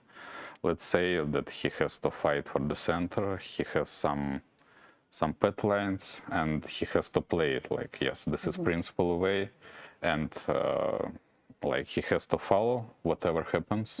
I mean, sometimes something happens, and he should have some plan B, but in general, he has to follow plan A, whatever. I mean, if it's not proven.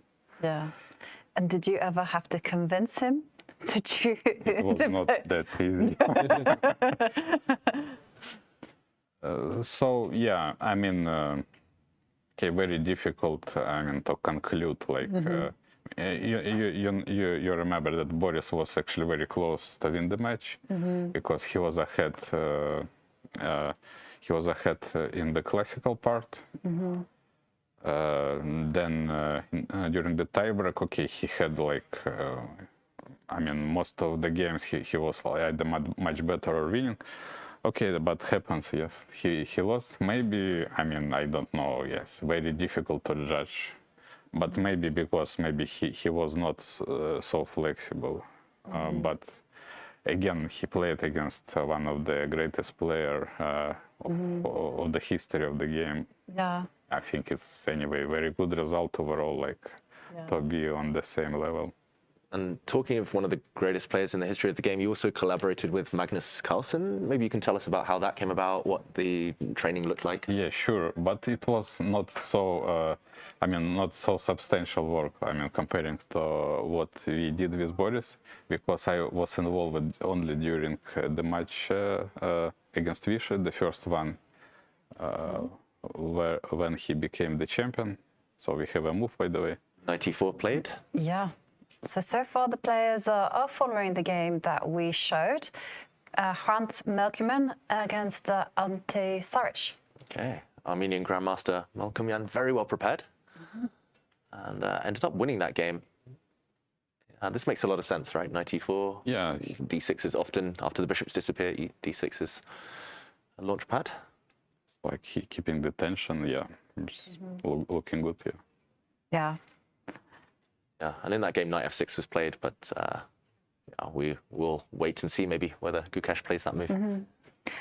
And just going back to the seconding role, when you were watching your player make the moves, what was running through your mind? Were you nervous? Yeah. Were you just checking things with the engine? Were you practicing what you were going to say? No, it's not an easy feeling. You know that many times I was like comforting myself, like, okay, you shouldn't look, yeah, because first of all, it's tough work. Okay, normally you had a few hours to sleep, like in average, so you have to go and rest. Yeah, that's what I was saying to myself, but it was almost always it was unsuccessful. Yeah. So yes, I mean it's like addiction. Yes, you are looking you are looking and checking what he's doing, and of course you are quite nervous. Yes, but in general, of course, yes, better to keep some power. Yeah. Because it's. Because there's so many moments and so many levels of being a second. And one of it, like we've always been talking about, is the psychological mind game, how it's important to relax your player. And there we do see the knight dropping back to f6, just as you predicted. Yeah, and how did that game continue, Jovanka? We mentioned it briefly earlier. Yeah, we did mention it. So, and then here, bishop takes f6 was the move played. Which isn't so obvious, but okay, to take, and queen to c2. Queen to c2, yeah. Okay, with the idea just to activate. So giving up the bishop pair, but playing for dynamism, like you said, Pavel. Makes a lot of sense. Yeah, so this particular position now reminds maybe some kind of Rogozin, because there is very well-known line with, in Rogozin with bishop g5, then exchange everything in the center, but also fantastic version for white. Like, I don't know, black clearly is under pressure. Hopefully Ding plays like this, that would lead to a big fight. I guess there's the temptation after knight f6 to, I don't know, take everything off the board, take queens off, take everything here, damage black's pawn structure, and but that should just be level, should be something Gukesh wants to see. So keeping the queens on here would be my choice, at least. And you mentioned that, I mean, that Magnus match, that was the last time Challenger won, I believe. So, I mean, this is Gukesh's first time, potentially a Challenger winning the match. What was it like? You mentioned it was just that one match you worked with Magnus, but you're fighting against Vichy for the second year in a row.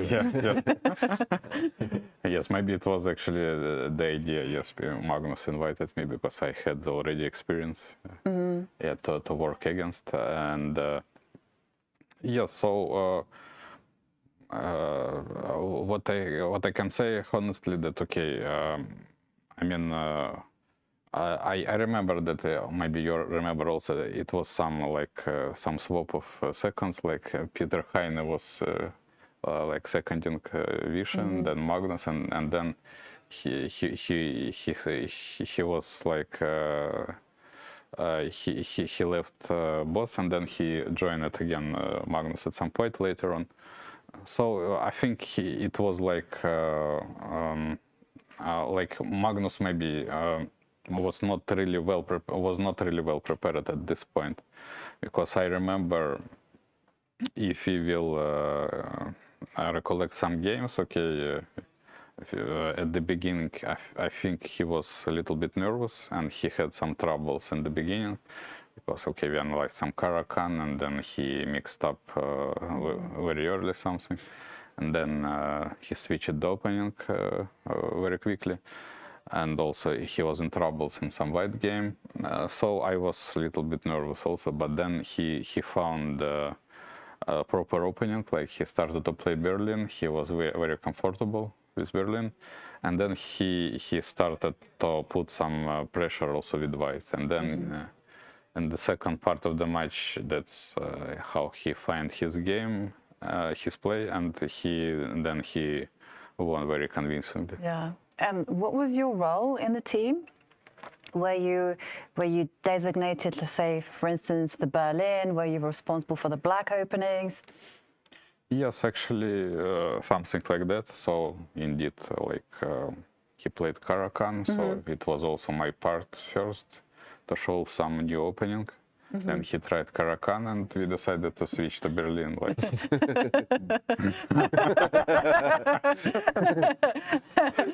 Better, to the safety, let's say. And then, yes, Berlin was really successful, for him. And yes, we were working, I was working remotely from home. And at the time, it was like very small team, Laurent Fressinet and Ludwig Hammer. So yeah, it was very small team, and also the camp beforehand also was not so extensive. So Magnus was it was clear that Vichy afraid of him. And basically our task was to give him enough from point of view of openings to be on the level at least. So it was our minimal task, to give him something to be solid enough in the opening. And then we finally managed, at least for the rest of the match after the beginning, and then he indeed decided, he showed that he is a better player. Yeah, and obviously in 2013, Magnus becomes world champion. So did you guys all celebrate? Did you get together? No, not really. I was really happy. I think, I'm not really sure, but maybe Hammer was there in the end of the match. But me and Lauren, we were working from home. Okay. So, but yeah, of course, it was. I was really happy. Yeah.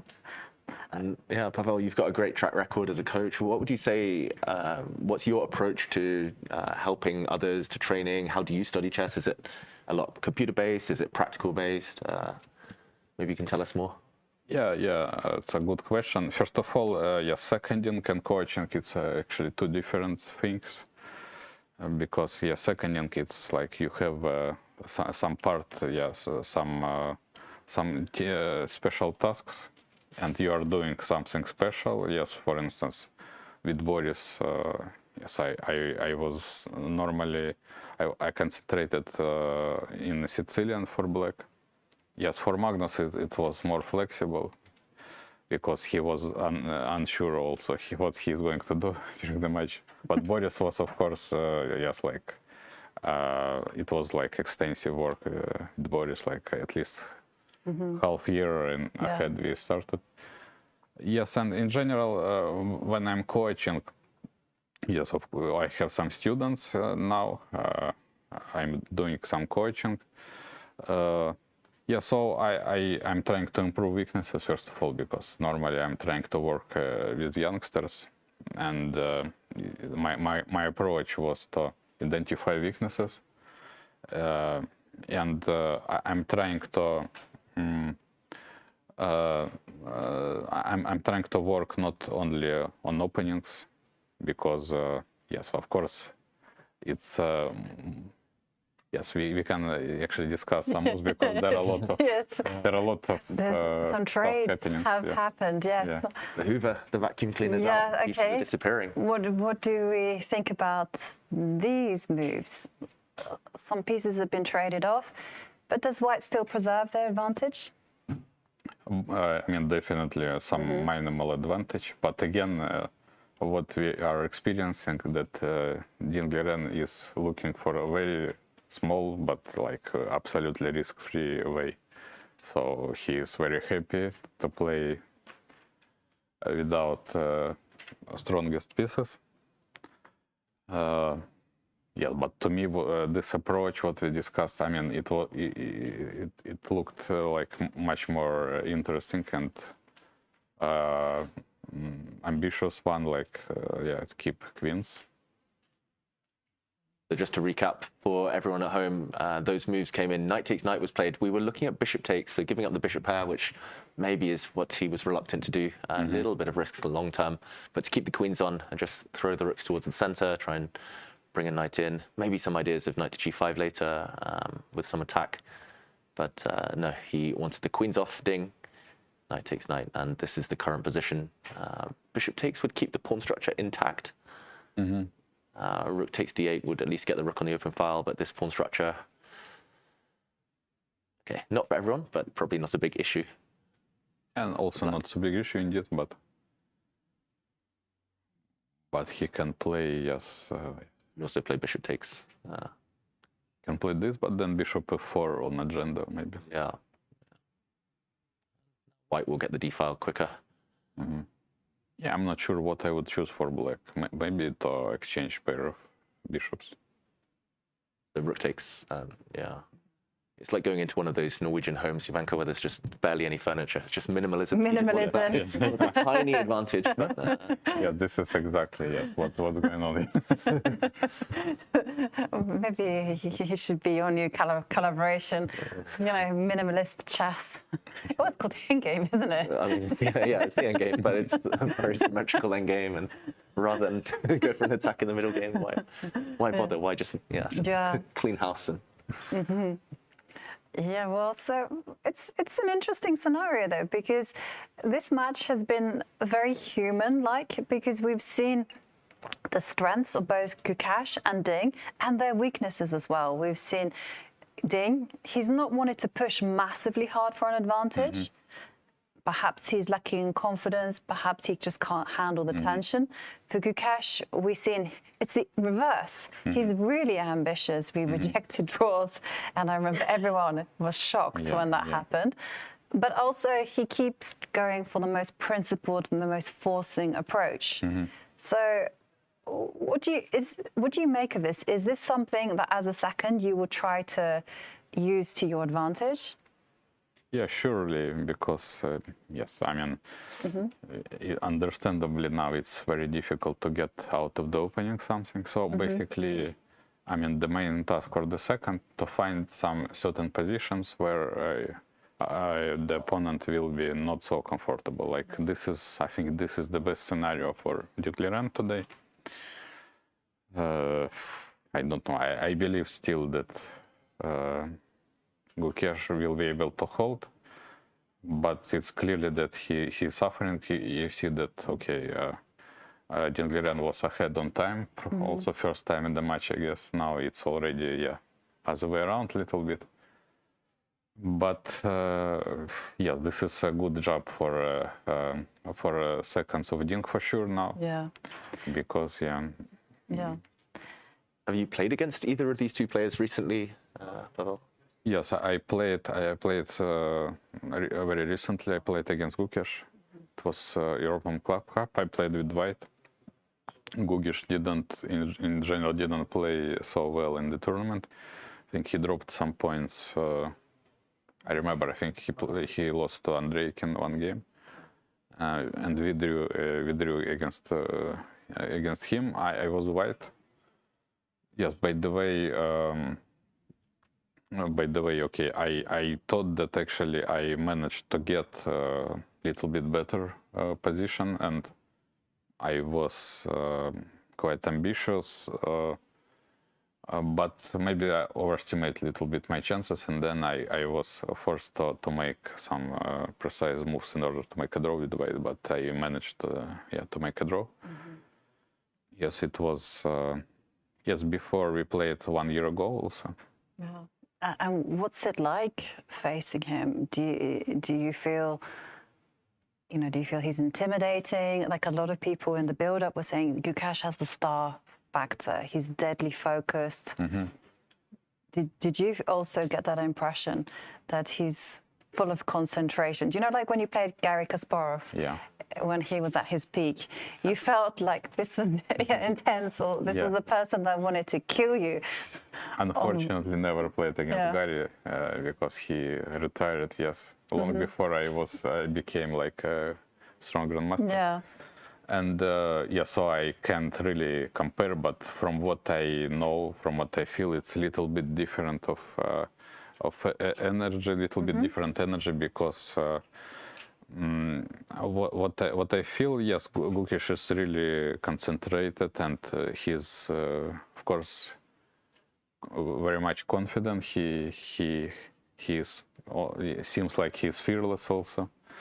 But I'm not sure that I'm feeling I was under pressure. Like yes, he is pressing me all the time.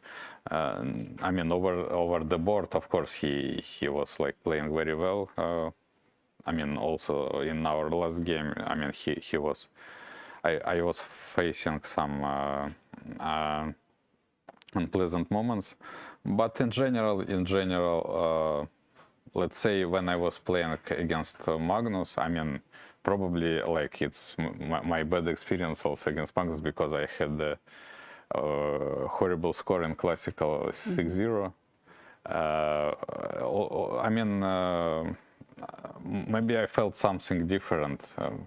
I felt like, like I felt something like more or less whatever I'm doing anyway, he's going to outplay me.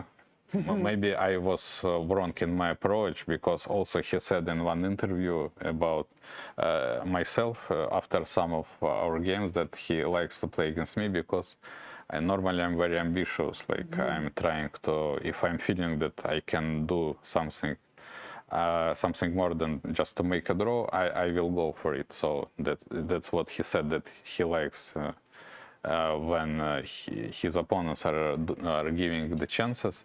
So maybe it was actually a bad approach from me, that it was much wiser to make a draw in the very beginning when I started to play against Magnus. And yeah, there we see the spectators area. We've been saying it time and time again, how there is a tremendous vibe, a tremendous atmosphere here in Singapore, in Sentosa. And there is the chess cube or the playing cube where the players are sat there. They are locked in battle. And we are going to go to Charlize when she's ready to show us exactly what the spectators area looks like. We are live in the playing hall, and today I am going to literally walk you through to the spectator gallery, the viewing area. Let's first pull this heavy door, but now we have to keep very quiet, so I'm going to whisper while we're here.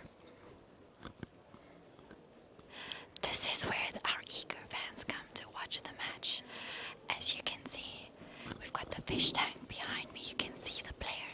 You can see the screens of the board as well, but no engine, of course, because we're so close to the actual game. None of the spectators have their phones with them. They can't take pictures, but they can really get to sit here and watch history unfold. Let's get a little bit closer to the action.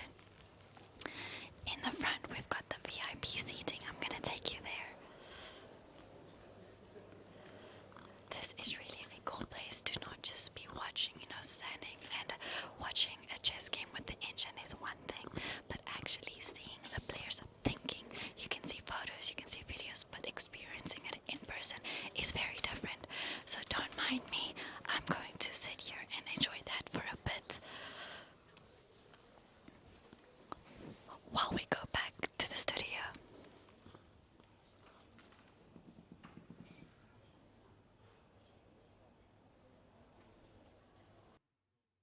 Wow, it's even better in real life than I imagined. Have you actually sat in those chairs and watched the entertainment? Yeah, nice. Yeah, it's nice. It's comfortable.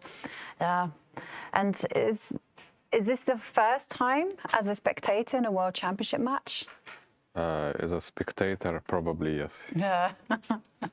Yeah, it must be nice, right, not to have the stress of being a second, of working all hours of the night.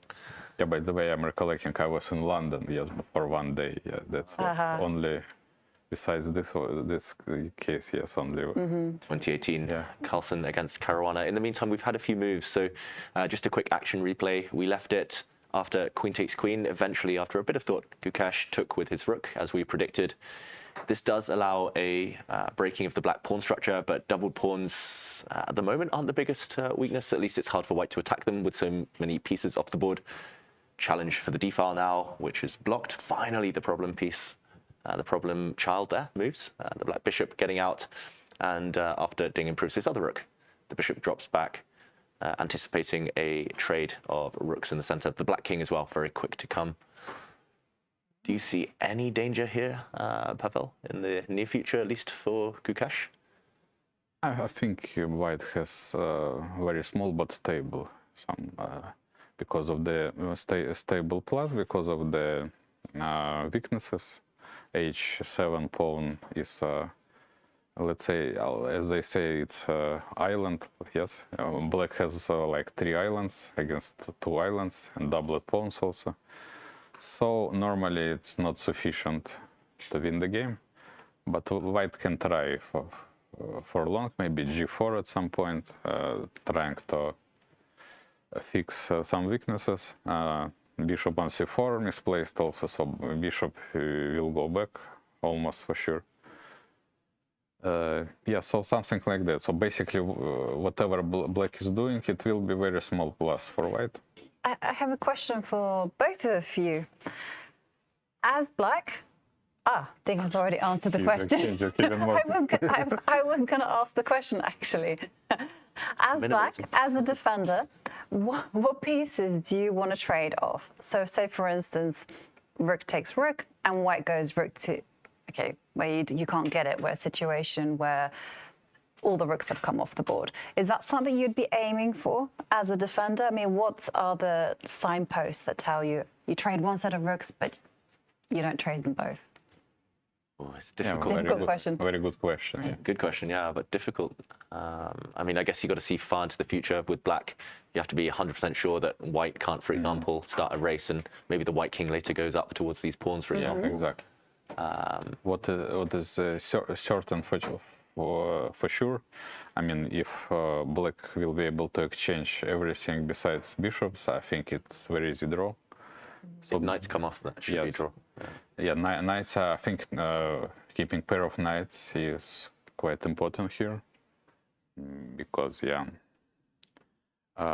yes, normally it's considered like if you have knights, you have a little bit more options if you are stronger side. So this is what black is trying to do. He will try to do, okay. yeah. Okay, so we've heard it from the defender's point of view. You need to look ahead to the future and the mobility of the pieces. Okay, let's have a look at this decision, though. Rook takes rook. It came as a surprise to me because it voluntarily concedes the D line. Was it surprising for you, or normal? Little bit, but I mean, rook takes probably. Yes, I'm not sure what he is going to do next, actually. Bishop e2 or... yeah, maybe bishop e2, because as I said before, he has to move bishop anyway, I guess. Because rook is well placed, of course, in c1. And then he, probably in this position, he is comfortable enough to allow himself not to exchange much more than that.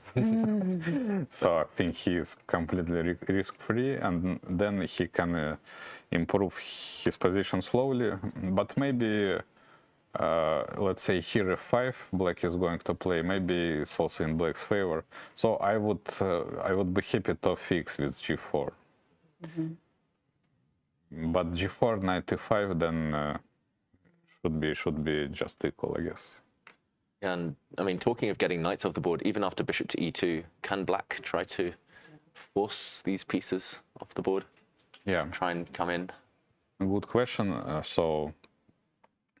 First of all, yes, we have to consider some first options like knight takes, but then white has no luft. Then I think it might be. But could you do bishop f3 and then g4 and go? Yeah, but rook is very active also on d5. Yeah. So I expect it should be just level. But I was thinking here g4. I have plans against your bishop. I'm sorry. Rook takes pawn. No, I had no plans against your bishop. But yeah, the king luckily just defends. Yeah. So okay. Knight e5. If white tries to dodge knight e4, then black will go back and silently offer the draw. Yeah. But I mean, you can see the potential in white's position. So like moves and ideas that like immediately appeal to me is like this whole g4, maybe getting a bishop to e4, trying to make a weakness of this pawn on h7 and, you know, use the active rook. But okay, we have some decisions. Plays king to f1. Also nice. He doesn't really care about possible exchanges again. But yeah, it seems like he is just happy to make it on the draw. I don't want to be a pessimist, but I think he's just happy to shake hands anyway. Yeah. So he is just, I mean... Can we speculate as to why he's satisfied with just draws? I mean, clearly the game plan is to take it all the way to tie breaks. Is this a wise choice in your opinion, or am I putting you on the spot? Might be.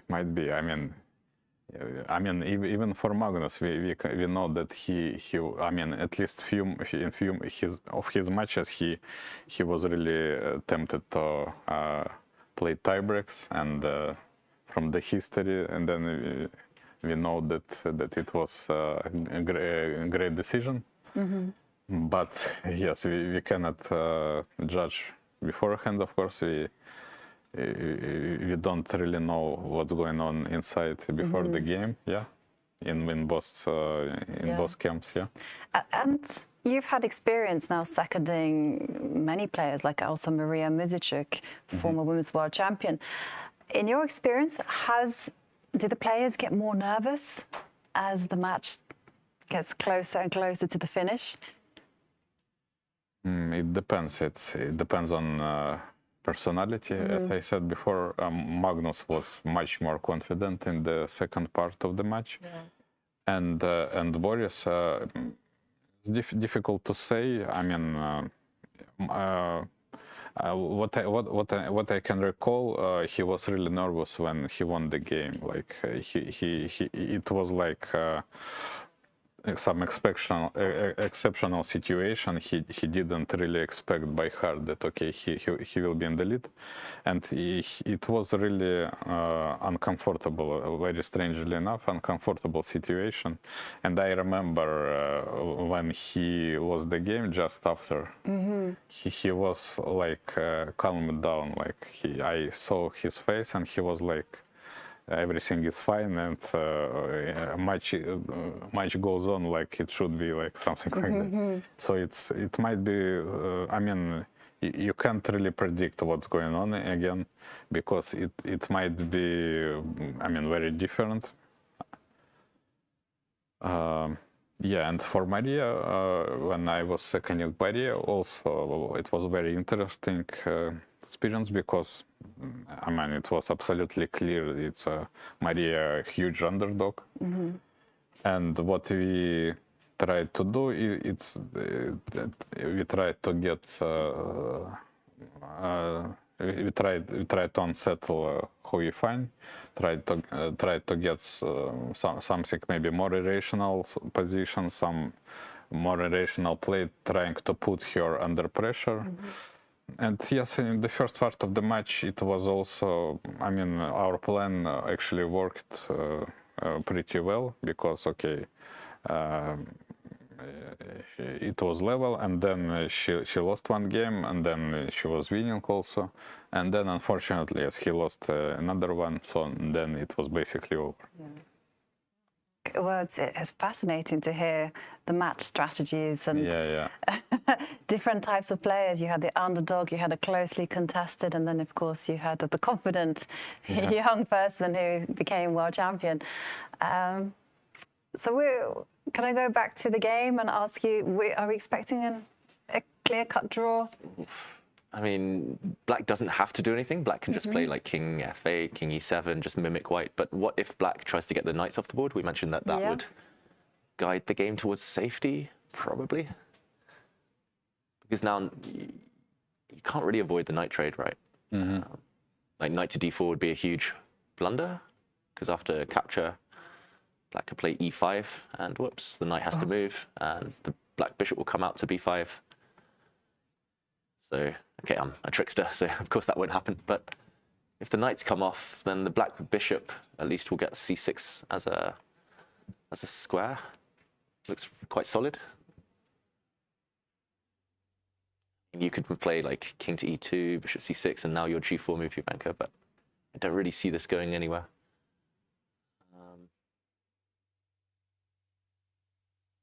Hard to imagine this going too wrong for Black. My eyes, 95 looks maybe like the simplest. Yeah, it looks like the way to equalize. Yeah. Maybe he's feeling ambitious, Gukesh. You know, he doesn't like to take quick draws. He keeps playing on. But can you be ambitious with Black in this particular scenario? Not really. Yeah. If he was playing me, maybe he would feel ambitious. But I mean, a draw with Black, a painless draw, is not a bad result. So. Yeah, and it's the day after the rest day. Is that always a nervous time, or are the players like fully settled? Yeah, it might be different also. We have a move. To G7. Yeah, well. Neutral move. Yeah, there's no rush, I guess. It's interesting that he keeps his king on the king side, because I was also instinctively trying to centralize the king, the Black king. Maybe it's this other idea that Pavel mentioned, F5, you put the king on F6 and you cover everything. And... Yeah, but it's quite telling that even in such a simple position, he is keeping the tension. Yeah. True. But okay, yeah. So what would be more natural to besides 95? But yeah, he found the way. I guess 95 isn't running away if he wants that later. But hang on a second. Let's look at the win, draw, loss bar. This right at the top of the screen. You see AI. Ding. Yeah, this is actually based on Lila 0. And it's actually saying that Ding has an 18.7% chance of winning. Big margin of for draw, right? 72.5% chances to draw. But would you say 18.7% chance? A little bit surprising. Yeah, I didn't see before. I mean, I didn't know what it means also. But okay, this is, I mean, almost 20%. It's very substantial chance. I wouldn't say so. I mean, now to me it's like almost certain, like 90% at least it will be draw. So yeah, I don't know how it's actually what is the base of the evaluation. Probably it's 0.0. It's just if both sides really take risk and try to win, then maybe white is coming out on top more often. Well, 0.1. 0.2 now. Really? And that's minimal. But okay, I'm looking at the top engine move, and it's saying bishop b5. What's the idea behind that? And then a3, and then it's changing its mind to a3. Maybe just fundamentally, it's just a promising position for white. Control the knights. Control the knight from jumping. I quite like bishop b5 because it's provocative. Yeah. Like a6, putting pawns on light squares. Like even if white just goes back, if a white knight ever lands now on c5, this is problems for the black pawns. You never really want to play b5 because now you're very weak on this side. I don't think black really wants to take yet, but maybe. Put a knight on d4.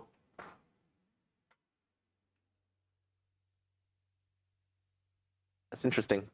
I wonder if there was a downside to playing knight to e5 immediately earlier instead of king g7, because that would have solved issues very quickly. Bishop b5.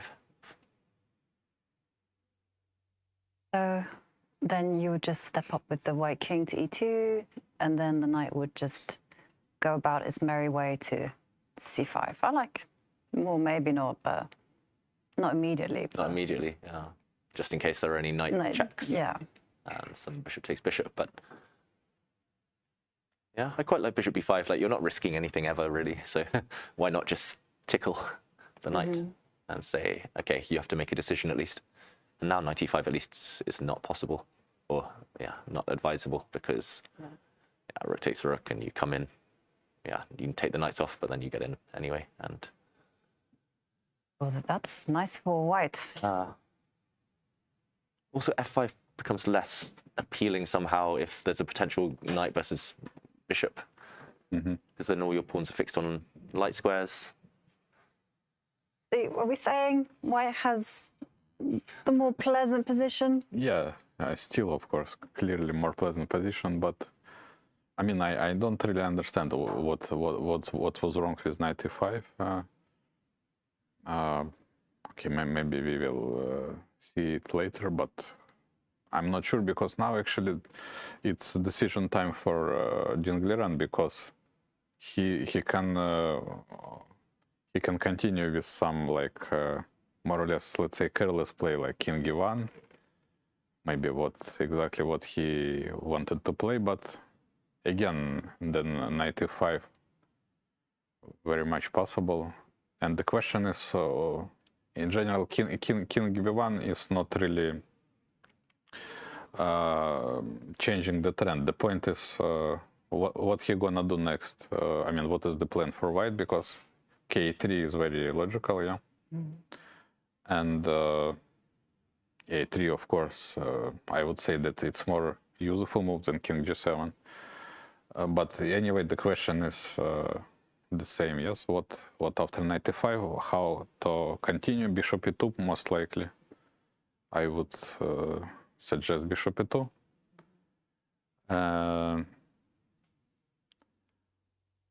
And then, yes, the point is, yes, white is improved his position with king on f1 and a3.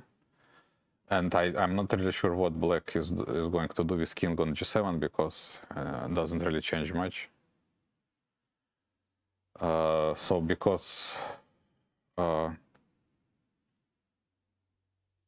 yes, maybe takes on f3, let's say, and then maybe rook d2. Maybe he can make a draw by force. Yeah.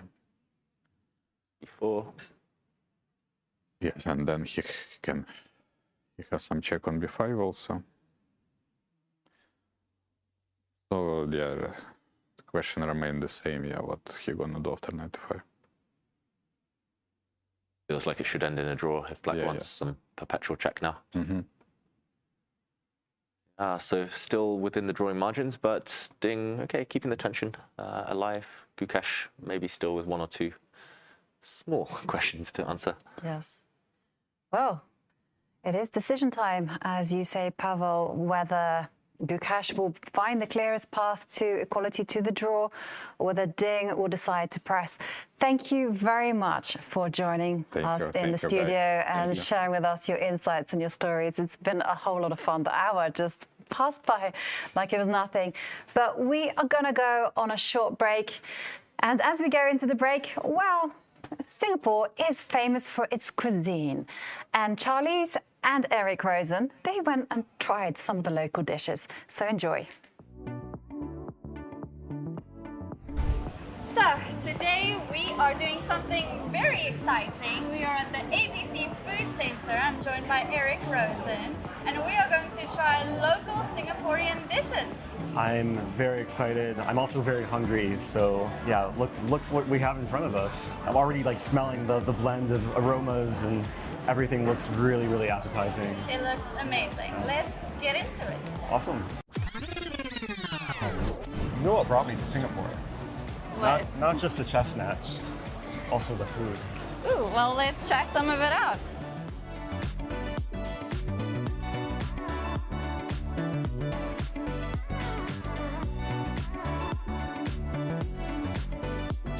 So, let's dig in. Let's do it. There's a sweeter one and the savory one. Yes, so black and white, like the chess pieces. exactly. Which one should we go for first? You go for black, I go for white, and Okay, we sounds switch good. notes. Cheers.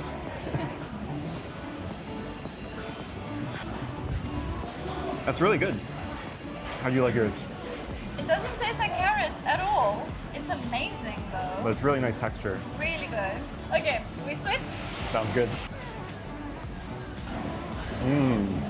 I think I like the white one better. I think I like the black one better A bit more too. flavor, especially with the chili. So we're gonna rate the food as well. Okay. What would you say this one is out of 10? It was pretty good. I would rate it an 8 out of 10. That's a strong start, Eric.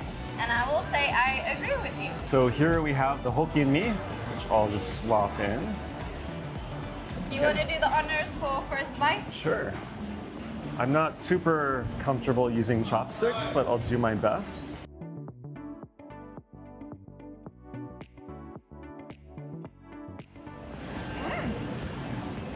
How is it? Yummy.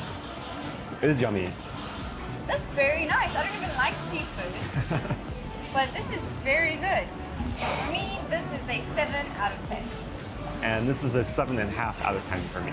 So next up, we have our sauciest dish so far, lontong, which is a big concoction of a lot of different things. Eric, can you name a few of these things for us? I can try.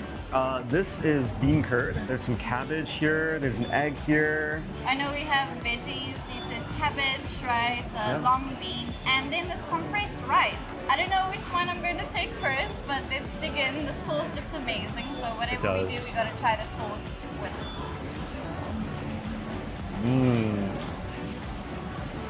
Oh, that's really good. You look very happy. I'm very happy. It feels like I'm playing the Stafford Gambit and my opponent just fell into a trap. For me, I think I would put this at 7.5. This is a 9.5 out of 10. Our final dish that we are trying is chicken rice, but not just any chicken rice, it's Hainanese chicken rice. Yeah, we have a chili sauce, a sweet soy sauce, and a ginger sauce. So the idea is to get some chicken, Get some rice and dip, dip, dip in. How did you pour it so nicely? I'm just trying to be very careful here. I'm gonna just Cheers. Cheers again.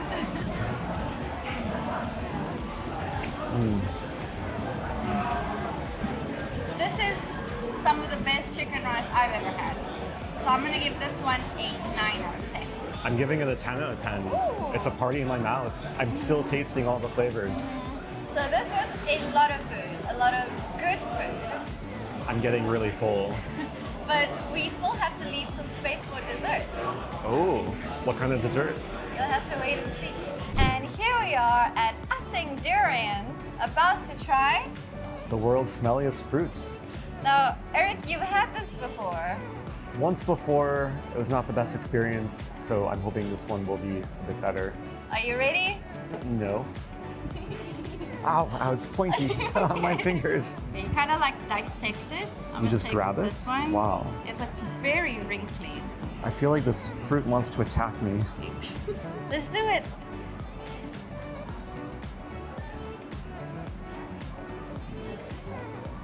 If zugzwang had a taste, this would be that taste. It's like just self-destructing. It's like a poison pawn. I feel like I just stumbled into an opening trap. This is the sweet one. Ooh, it's very prickly. Oh no. Ow, ow, ow. All right. It looks a little bit prettier than the last one. Yeah. Looks like a banana inside. I feel like we have to enjoy and embrace the texture to actually enjoy the taste. Facts. Okay. Cheers, part 2. Cheers. This one is more tolerable than the other one, but it's still unpleasant. It's enough. It's like double isolated pawns.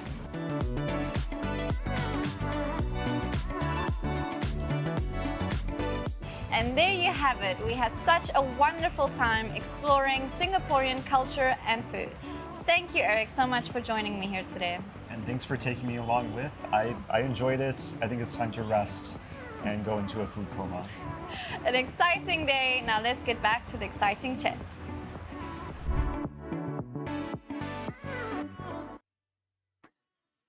Looked very tasty, and we do see an endgame on the board already. But for those of you just joining us, well, it started off in a really interesting manner because Ding Liren, for the first time ever in this match, he repeated the same opening with the white pieces. That's right. It was the London system yet again, a echo of Game 6 earlier on. And just to catch you up with the game, we saw the first new move of the match, Bishop to E2, where it looks quite innocent, but Ding's idea was to force the black bishop to move once, and then after a capture, trick it into moving a second time in a row. And Jovanka, some quick moves from both players next, but it was definitely Ding in the driver's seat in the early stages. We were very excited here because we thought, well, somehow Ding had move ordered Gukesh into what could be a very uncomfortable position.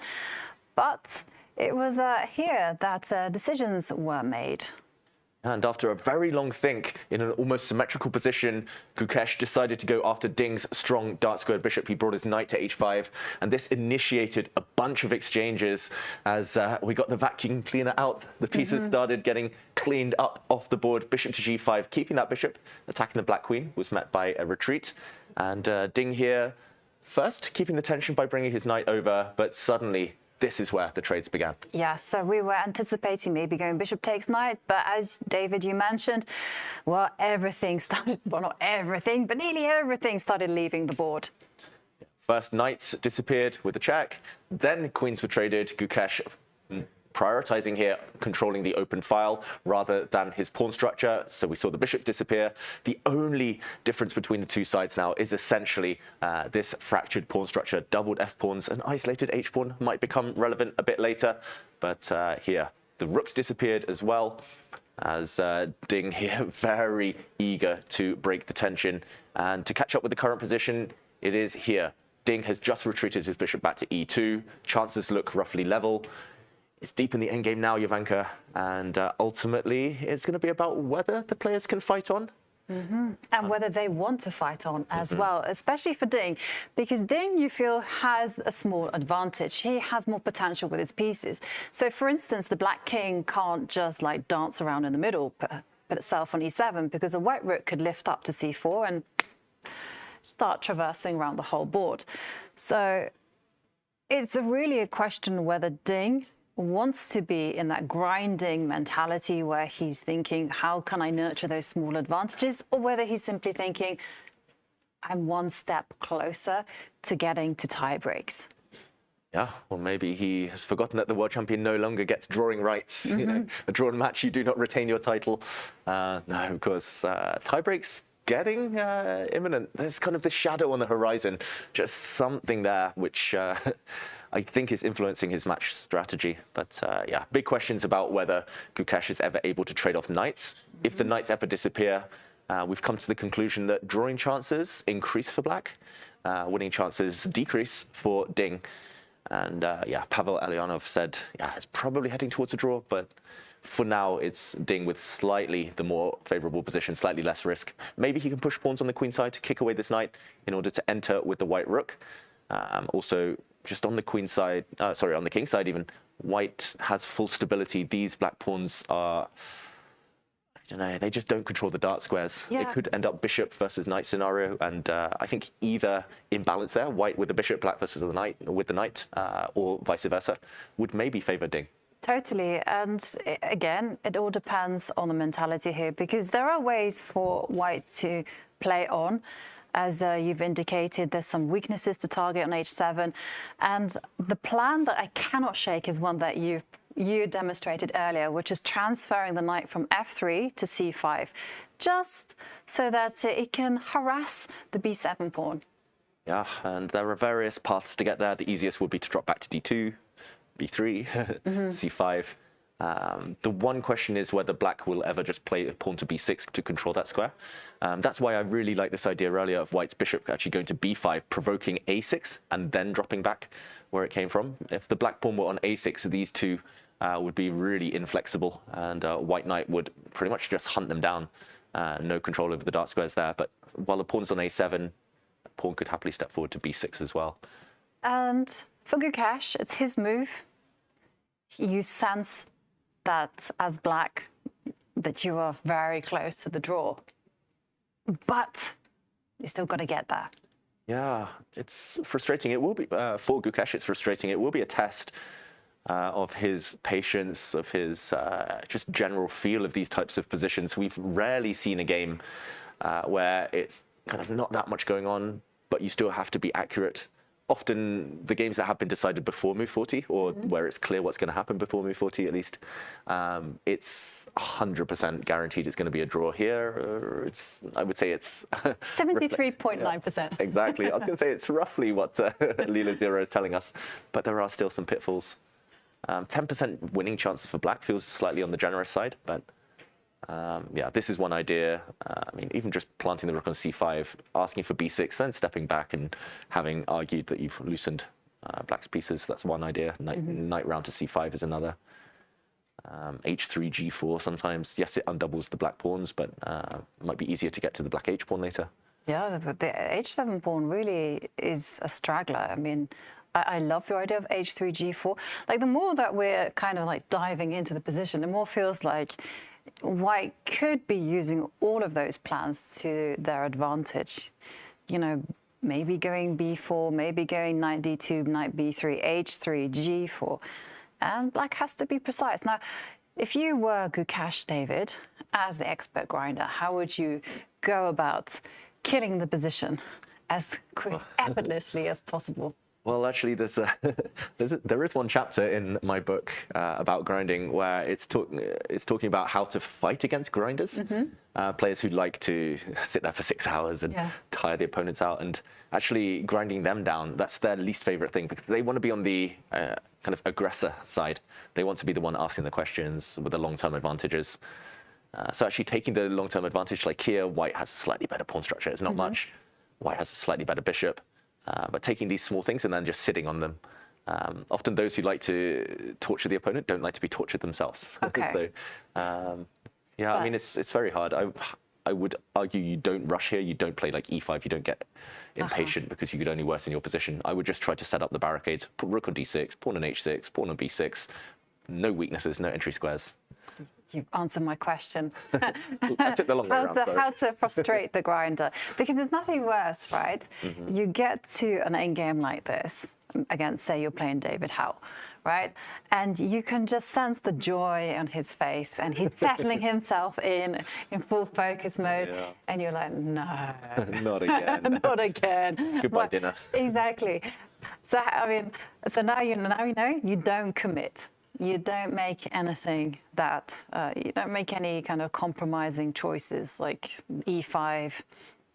You only play moves like e5 if you can guarantee there's some immediate gains behind it. Yeah, I think there's two ways to deal with it. One, you're just patient. You just sit, you protect everything, cover all the squares.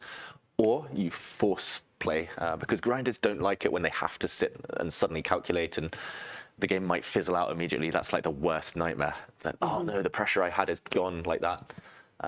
But then, yeah, I think that's Gukesh's style more to try and solve things immediately. But here, I don't see any way. I didn't see any way either. I mean, you can't go knight to e5 because this just allows the white rook to penetrate to c7. So that's not happening. For example, take, rook c7. Yeah, and bishop c6 not possible because the f7 pawn will drop. Rook d7 looks very clumsy. And, oh, yeah. Well, it's still not the end of the world. But no, but it's... White can... You can't move the bishop from e8 because the rook will just dive over to h8, so no. Yeah, true. And the rook comes over. Yeah. Maybe you check back the black king, I'm not sure. Well, you ask it forward because then you might... might checkmate it. Might checkmate it, like rook c3 and, I don't know, try and trap it. But yeah, f4, if the black king goes back, then you kind of, yeah, just sit. No, David, I saw the checkmate. Oh, you found it? Ish. King Ish. e4? No, I was thinking rook to d8. Ooh, that closes some doors. Okay, I can take this pawn. Yeah, but it doesn't quite work because the bishop drops. b7. Right. You go here? Yeah, but then bishop d7. Annoying. Oh, yeah. So close. Because I thought bishop c6, but now you close the door. Check. Yes. And you defend your rook. Yeah. And the net is woven. Okay, but this is a bit of a fanciful lie. g3, bishop d7. Come on, that must be a mate. I know, we're so close. It's like black can barely move. Maybe. So close. But yeah. Okay, this is fanciful. But I mean, even without this, yeah, it's clear that the white rook getting behind is a big problem for black. Okay, so you can't do that. Okay, so let's play the most natural move on the board, like king e7, which, and then my whole idea is that if you step up with your rook to c4, just in case you wanted to go pawn hunting, I will go king f6, and I will. Yeah, I won't argue too much, but I will just try to say your rook is going to go offside if you go h4. Rook h4 met now by king g7. But then Gukesh has lost a few moves. Exactly. He's gone 1, 2, 3, 4, 5. He's taken 5 moves to get back to g7. Yeah, I'm not sure what white's gained in the meantime. Yeah. You could also make an argument for after king e7 here. I know it looks a bit ugly, but playing the move f6. Because now you can defend with your bishop if you need to, although this isn't the nicest square. But I'm just obsessed with trying to get these knights off the board later. I really think he would have saved himself a lot of trouble. Maybe saved us a couple of hours if he'd played knight e5 earlier. Instead, he plays knight to e7, allowing the rook in, but trying to trap it behind enemy lines. Yes. Maybe just challenging it, rook c7. At the very least, black can play rook to d7. Now there's no rook to c8 because the knight covers. And once again, we have that dilemma, right? If white wants to improve their winning chances, do you trade off rooks? And it's always a question in endgames, right? What set of pieces do you want on the board? What ice cream flavors do you want? Yes. Do you take vanilla? Or do you take Neapolitan? Yeah, Neapolitan. I don't know what color I'll do for that. I'll do that one. Do you take strawberry? Is Neapolitan a flavor in the rest of the world? Or is it just something that we have in the UK? I don't know. I'm not the biggest expert. I'm just strawberry or nothing. Serious. Yeah, seriously, no chocolate, Serious? no chocolate, no vanilla. No, it has to be strawberry. No mint I'm chocolate. missing out. There's some incredible flavors out there, David. Maybe mango if they have that. But That's sorbet. Okay. sorbet. I'm very boring. I'm very vanilla, ironically, despite. But strawberry. Yeah. Strawberry. You learn something new every day. Just strawberry. Yeah, just strawberry. Wow. Yeah. Do you not get FOMO? No. I know what I like. It's like my openings. I know what I like. Stick to them.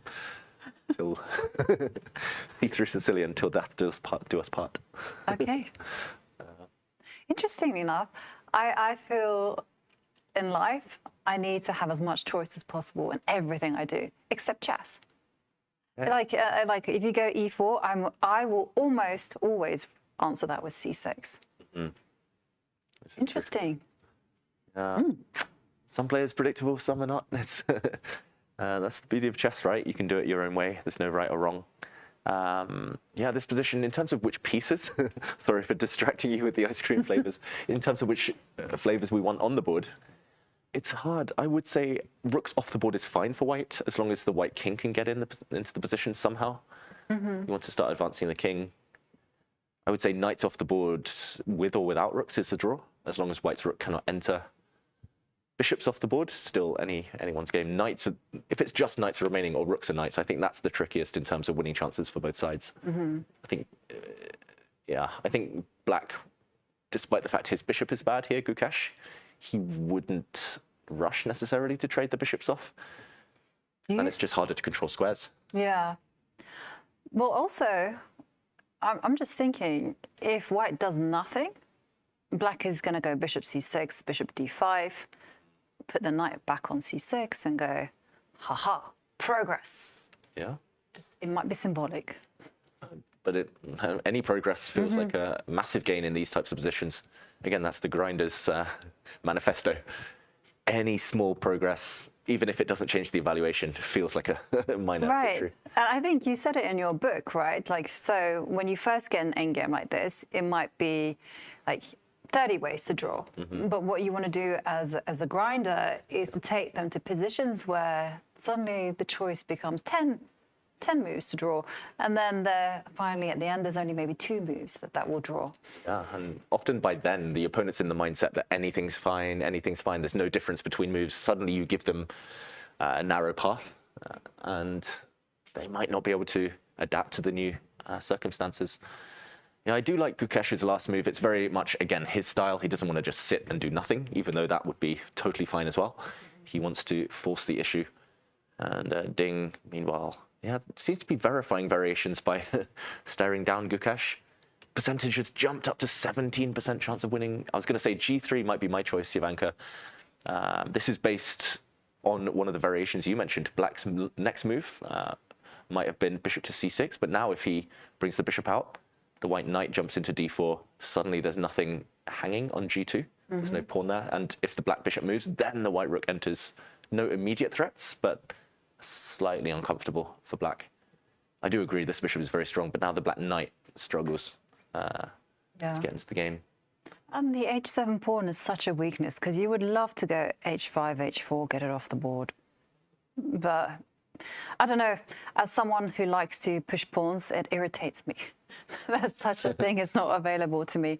Yeah, h5 is actually playable here. Just to mention, bishop takes would allow rook to h8 and the black rook gets active. But after h5, white will just block, and it's now going to be a target. Yeah, a target, a handicap for the rest of the game.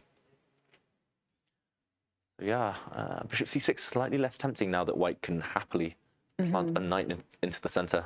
Again, that's very kind of thematic. Ding fighting against concrete threats, concrete approaches by just saying, okay, I'm doing nothing. The move is back to your court. Maybe I'll put a knight in d4. I'm flexible. Maybe I'll play b4. b4. Maybe I'll play rook c7. You choose. Yeah. Yeah. Actually, before the match, when I was asked to make some predictions, I said this is the type of position that Ding could kind of catch Gukesh in. I think you only win one of these out of every 10, but you never know. This is game 10. Maybe this is the day. Yeah, maybe we'll see. a kind of revitalized Ding. You know, as the match has drawn on, he's gained in confidence. He looks very, very calm, relaxed.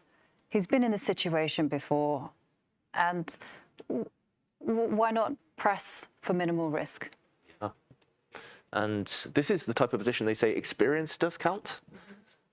Yeah, we were talking about experience back in the 80s. Everyone would draw these types of positions because they were great defenders, and maybe players didn't push as hard as they do now, maybe. But yeah, ultimately, Gukesh, how many times will he have had to suffer in a slightly worse position like this, where there's not that much going on? Probably far fewer times than Ding. Yeah. Okay, so I have some questions for you, David. Again, they're conceptual questions. So if the bishop does come to c6 and the knight does come to d4, what happens if I don't move that bishop and I let you trade it off and I'm like, hello? Okay, what's your move? Waiting move? I'm going to move a rook to d6. D6 was what? Yeah, it was what I was thinking. And then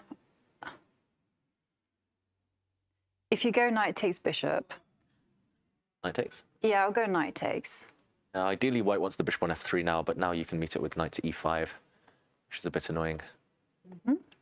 I'll pretend I saw that. But you have rook c7, no, knight takes bishop, yes. I mean, here I think I would be happy with white. I'd play a move like rook c3, maybe even your rook c4, just to pretend I'm coming across. Yeah, but this is something that white will feel is in their favor. Yeah, right? This type of endgame, even with rooks off the board, to be honest, like this type of thing, there's some danger here for black. Like the white king might dummy run towards this side, ask black to fend that off, and actually maybe there's a route this way as well, towards this pawn. It's very unclear what black should be doing. The white bishop actually controls the black knight really well. Like the bishop controls the light squares, the pawns control the dark squares, and in the meantime, it might be easier for white's king to run. Probably still a draw, but yeah, but a more comfortable draw for white. So yeah, this is okay. That's good to know. So what about the trade of rooks? Rook c8. If I actively offer it, I know you can go rook to d1. Then you come in. I think he's going to play that move, you know. Yeah, he did. Okay. He did play rook to c8. I was going to say that's the logical follow-up to knight e7, actually. Other than bishop c6, he's also challenging, and we're going to find out. I'm not 100% sure this is the safest. It should be relatively safe still, but let's assume rooks do come off the board. I think his idea, Gukesh, is that his knight's actually very well placed on d6, as it is in lots of Queen's Gambits, it should be mentioned. Rooks do come off. They do. Actually, this is the most logical by Gukesh. Now it might make sense to put a knight in d6. Pawns on dark squares, even putting a pawn on e5 might make sense. Bishop controls the light squares. Good luck to the white king entering. Well, the players are not allowed to offer draws.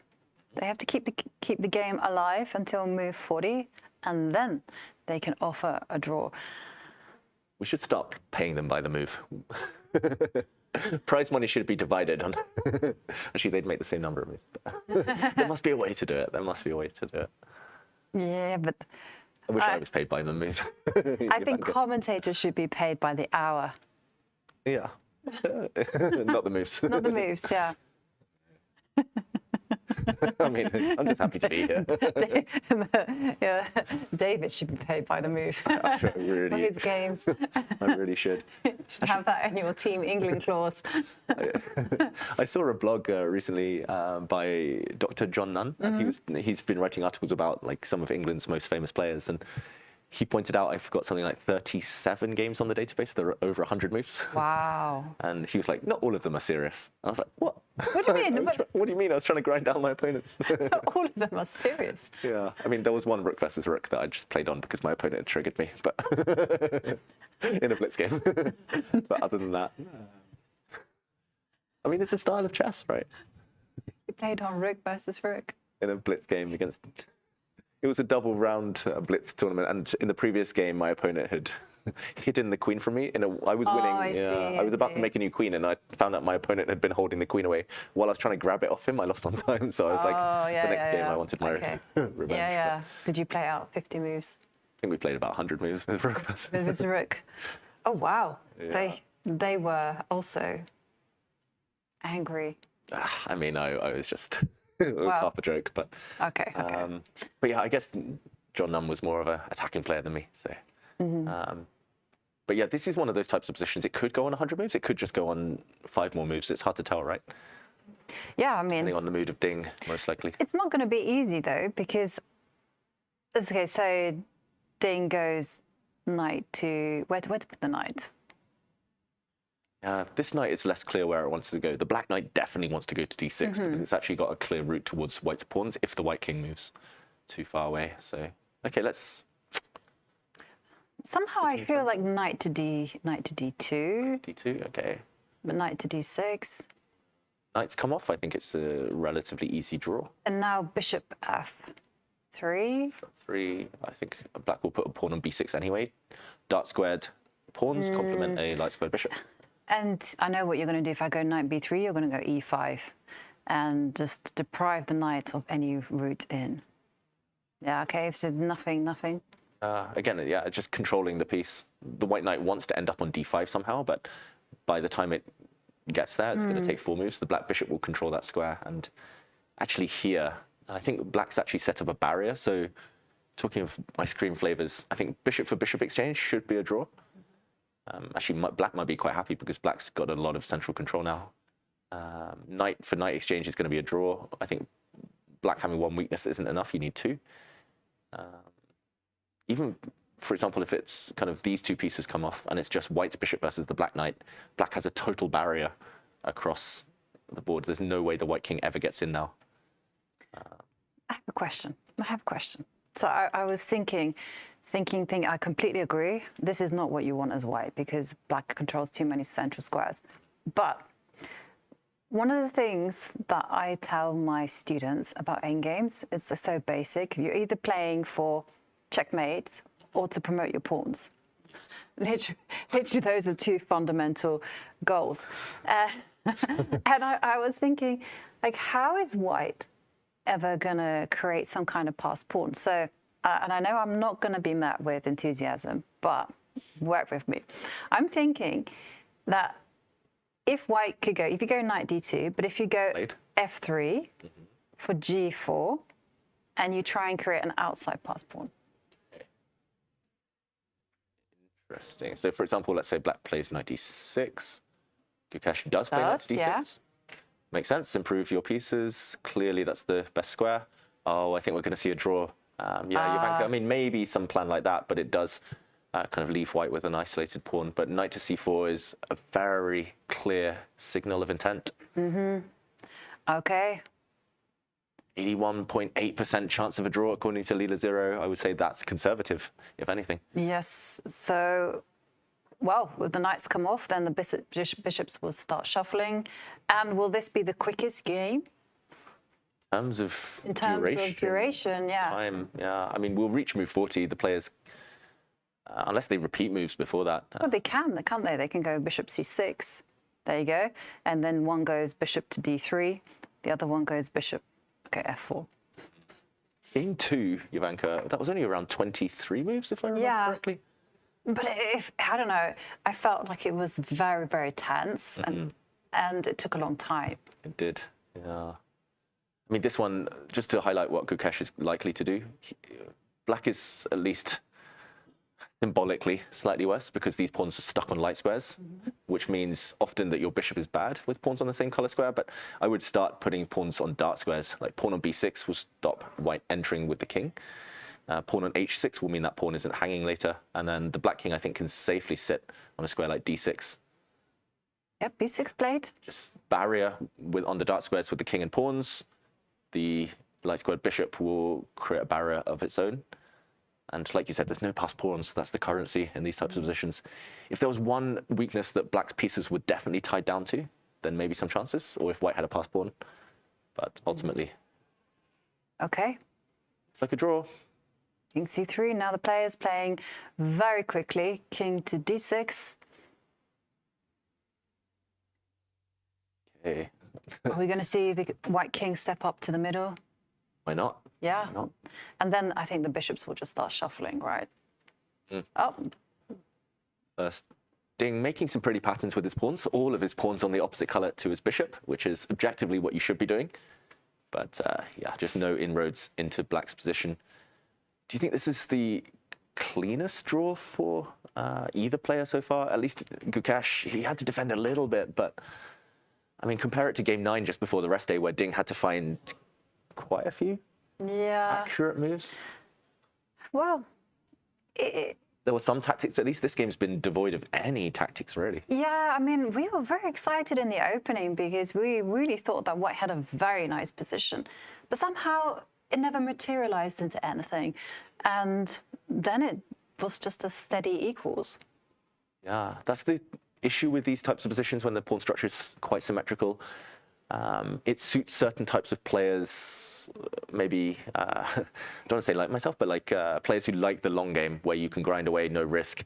But it also suits a certain type of mood if you want to take no risk. I think for Ding, the only way he's going to beat Gukesh is if he plays dynamically, but that requires so much energy and confidence. And while the scores are level, expending that energy with no guarantees that he's able to outplay the opponent. Yeah, I mean, it makes sense to keep things safe. It's just pity that it's this safe for both players, I guess. There was no fireworks. A draw is a fine logical result in chess, but there were no fireworks at all here. Yes, there were no fireworks. There was a moment in the opening where Gukesh had to solve a problem, but ultimately a very peaceful game from what transpired start to finish. And I'm when are they going to dance with their bishops, David? There's no rush. They're racing towards move 40 now. This is Ding's 33rd move. I think we might finally see the dance of the bishops. There's no way to maximize white's position any further. He's achieved the optimal setup now with his pawns, with his king, bishop, and likewise black has set up the blockade. Yeah, I think these are the final few minutes of game 10. Who do you think will be the happier? I would say Gukesh, probably. Painless draw. He's got one of the blacks out the way. Tomorrow he'll have white again. He's pushed quite heavily with white throughout this match. I agree. I think Gukesh. But then I always feel like the mindset of Gukesh is that he wants to press really hard. And there we do see the players potentially repeating. It's the second time we've seen this position. One more dance of the bishops. We'll see the handshake. Game 10 will be over. There we go. Gukesh could have claimed the handshake now. And game 10 is over. It ends all square yet again. Yes. And there you see a draw, a peaceful game. And nothing can separate these two players, both of them with 5 points each. Whew. After that quick game, we are going to take a very quick break. And when we come back, we will break down the game that just happened. Gemini, can you help me plan my 3-day vacation? Generate a photo of a muscly capybara. Explain the concept of supply and demand with OpenStax. Hi, Gemini. Quiz me on the rise of industrialization. Can you help me find an email? Yeah, I can help with that.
This December, the world's top chess minds clash in the heart of New York City at the FIDE World Rapid and Blitz Championship. Witness world number one Magnus Carlsen and other stars from across the globe. Rapid and Blitz, chess in its most thrilling form, unpredictable and unforgettable. Fast moves, tactics and blunders, and moments that will keep you on the edge of your seat. Witness the pinnacle of chess excitement. Get your tickets now at worldrapidandblitz.fide.com. Game 10 of the World Championship match presented by Google is over, and it all began with Ding Liren repeating an opening choice that he did in Game 6, because yes, it was a London system once more. So after the opening moves, out comes the bishop, and it caused some hesitation from Gukesh whether he should repeat the line that he chose in Game 6 or go for something different. That's right, and the London system, this is only the third time it's ever appeared in World Championship history. Each time has been played by Ding Liren, and it was actually him who caused the first surprise after Gukesh brought his bishop out here, bishop to d6. This move, bishop e2, the point being now that a trade forces the black bishop to move a second time. So very subtle, but the black bishop loses a move, and pawn to c4 now challenges the center, which soon explodes. Yes, and it's actually a line that Ding Liren's second, Richard Report, had very fond memories in.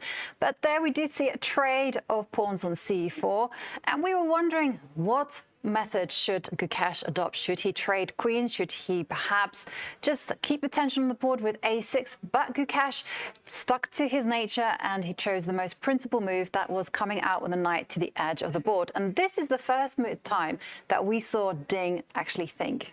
Yeah, up to this point, Gukesh had expended a lot of time, especially this move, knight to h5. He was in the tank for a while, over 20 minutes, but it was worth it. And Ding, now out of his opening preparation, decided to move his bishop. Very natural. You don't really want to part with bishops for knights in such an open position. This attacks the black queen, asks a question. She didn't flinch. Instead, the black bishop jumped back to offer a trade and support. Ding kept the tension. He defended his bishop very actively with his knight. The black knight retreated, and this was the critical moment, potentially, Jovanka. Ding, this was his last chance to keep maximum tension. Yeah, so we were expecting perhaps that Ding would take the knight, but with the bishop. And the whole idea is that you will accelerate the play, come out with the queen to c2, and now the rooks will move quickly towards the center. But that, unfortunately, was not what Ding Liren chose. He thought that he would press in a more gentle manner. Yeah, so far more risk-free, but unfortunately less reward. Potentially, he took the knights off the board, and after a trade of knights, the queens also departed, and then the bishops left, and very shortly, rooks soon being traded as well. Yes, and once the rooks left the board, we were still pondering about how much of an advantage white had, because the bishop is better placed, the knight is also in a better square, but ultimately, Gukesh just played very accurately. Yeah, black's only downside to his position is these doubled pawns. They're slightly inflexible. Potentially there's a weakness out there, an isolated pawn, an island, just like Sentosa on h7. And meanwhile, though, this didn't become a factor. Ding playing a bit too tentatively here, a bit too slowly. He brought his king across. Gukesh now gaining space in really instructive manner. Pawn to f5. It does look like these pawns are fixed now on light squares, the same color as their bishop. Not really advisable, but it's more important to bring the king towards the center. And the next few moves, very, very precise. The black knight dropped back, opening up the bishop to come out. But the hidden idea is to actually trade off rooks. Yes, and once the rooks come off, all that was left was for Gukesh to trade off the knights, and that would just secure a very easy draw. And Ding, perhaps sensing that the position had fizzled out, indeed did make that trade, and now it was just a question of mobilizing the kings, getting them to the squares that they could go to, and then we see that once everything is picture perfect, it is a picture perfect result, with it being a draw. Yeah, no way through for either side. Very, very balanced game. Ding not hiding his intentions. It looks like he's clearly angling towards the tie breaks now. But for Gukesh, another black done safely. And yeah, we move on to game 11. And game 11 is where Gukesh will have the white pieces, and we'll look forward to seeing how Gukesh will manage to press or perhaps gain an advantage there. Yeah, and in the meantime, this is the fan zone. Still plenty of action. Looks very busy out there. I wonder what the feelings are, though. Maybe slightly anticlimactic. Looks like some of the fans still playing their own games. Of course, there's plenty of side events. There's plenty of ways to keep busy, to keep entertained here. Nice to see such a hub for chess right now here on Sentosa Island. But yeah, this game done in 2.5 hours, Jovanka. One of the quickest so far. It certainly looks like one of the quickest, but it's so nice to see the fans and the crowds just entertaining themselves. You know, if the players didn't deliver, they themselves can provide the entertainment, enjoying the chess and however it arrives. Now, I mean, it's going to be an intriguing battle now in the rest of the games because Gukesh tomorrow has the white pieces. We're all dying to see what kind of opening he brings to the table. Will he switch? Will he have another novelty up his sleeve? Will he finally test Ding Liren in a French? Oh, I have a feeling it might be a French defense, Jovanka. I also want to point out the last time there was such a quick draw when Ding had the white pieces, I think it was 23 moves in game 2. He was punished the next day. Chess goddess Kaiser, she doesn't like quick draws, especially when you're white and you have the chance to play on. I think often as well, just in the back of our minds, we feel a bit guilty if we force quick draws with white. So it's going to be Ding facing a storm tomorrow. He lost game 3 after that previous premature draw. I wonder whether at game 11 he'll suffer the consequences too. Yeah, we're getting closer and closer to the finish. And there we see the fish tank where spectators can come, enjoy themselves in armchairs and watch the action as it happens.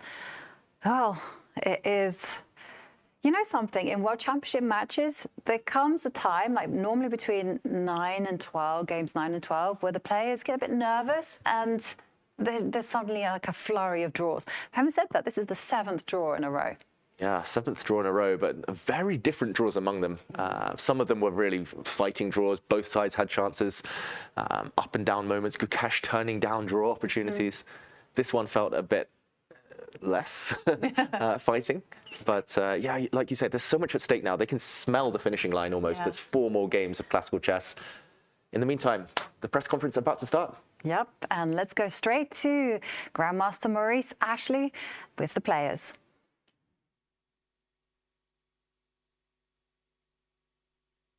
Hello, everyone, and welcome to the post-game press conference for Game 10, which ended in a draw. I will ask a few questions, and then I'll open it up to the press. Please restrict, and may I emphasize, please restrict your questions to just 1. And if we have time to continue with follow-up questions, then I'll be happy to continue. For now, my first question goes to the challenger. There was I guess the first big think of the game was when you played the move knight to h5. Could you let us understand why this moment was so critical for you? Yeah, I guess in the opening, I mean, I was aware of this bishop e2 idea, but I couldn't remember the exact details. And around this point, I know that knight h5 is one of the common ideas. It's also why white very often with the bishop on f4 goes h3 to not lose this bishop, right? So I thought here knight h5 was maybe possible, and I had to calculate some lines, like for example I was thinking about knight e4 here, and I wanted to go bishop e7, bishop d6, bishop d6. If knight d6 I go queen e7, I think. What did you say? Queen e7. Queen e7? Although maybe queen d2, rook d1 now that I see it. But okay, I can go knight f6. Rook d8, I mean,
was not too sure about the structure. But yeah, bishop e7, bishop d6. Felt like during the game I calculated something, but yeah, I probably missed this queen d2 rook f d1 idea during the game. So I think it was the best idea, and I was already quite relieved when he played bishop g5, because like basically bishop e7, knight e4. I mean, he could have had this position with the bishop on d6, and I was going to take on d6. So once I saw knight f6, I knew it should. I should not be having any kind of troubles here. You also spent a little bit of time once you played the move knight to h5. Could you take us through your thinking process? Were you surprised by this move?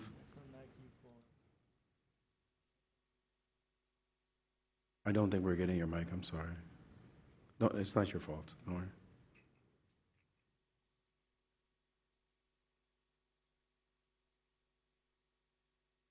Sorry, just one moment, please. I'm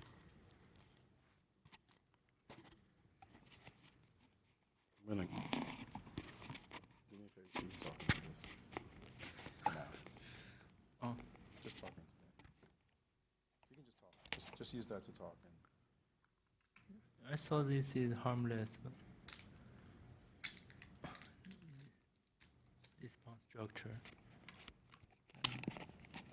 So I didn't play this, and I was hoping for take h6 and we'll go knight e4 and bishop h4. If g5, I have g4. I was betting on this variation. I think white is slightly better. I missed the bishop e7 actually. I thought white had stable advantage after exchange the bishop, but it's not the case. And this bishop very bad. If I take, he take knight d4. Maybe he can simply go back and take c5, bishop b7. Maybe knight d4 also, just knight d4 I thought, but... Which position? After knight d4, instead of knight f6, knight d4. Yeah. Knight f6, this position. Yeah. Yeah, maybe...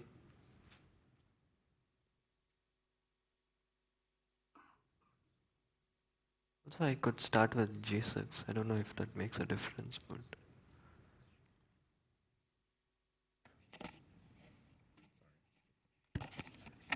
So you opted for a different idea here, and what did you feel was the result of this position? Did you feel it was just going to be more or less equal once he found this neutralizing plan? After I take the knight and exchange the queen, it's kindly going to a very drawish endgame. Maybe this is the last try, bishop d3.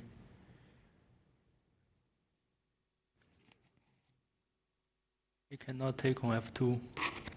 Looks good, but I have bishop h7 and queen d8. And this is winning for me. But this looks very small. Is this microphone working now? I'm sorry, it is. Okay. So we know in these kinds of matches, the preparation is tremendous. Lot goes into trying to find some kind of small edge for white, or maybe even a more significant edge. How difficult has it been to do so in this match? Sometimes my open stage strategy worked quite well, and today I also prepared a lot. I was hoping for some advantage out of the opening, and he surprised me with bishop d6. And I thought this might be slight advantage, just a little bit. And yeah, he moved knight h5. Also was out of my calculation, and here I need to think. There are many moves on this position, and I choose the harmless one. Are you satisfied with the way it's going now? Well, let's just be specific about this game. Getting a a draw. He had an extra white going into the final 5 games. Satisfied with the result of this draw, this game, that it was a relatively comfortable draw going into the next 4 games? Yeah, I mean, with black, I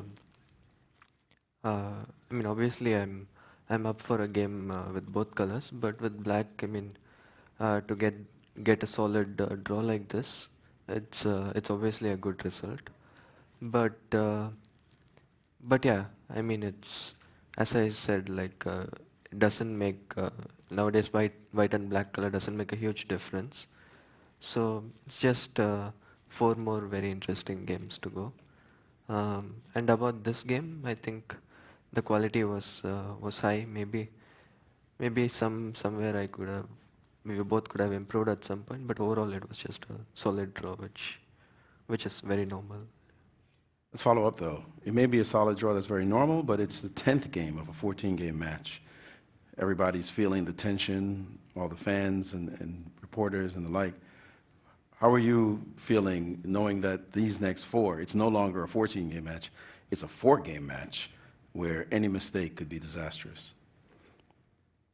Yeah, it's obviously getting closer and closer, but still the best approach is to play good games. Yeah, I mean, that's the only way that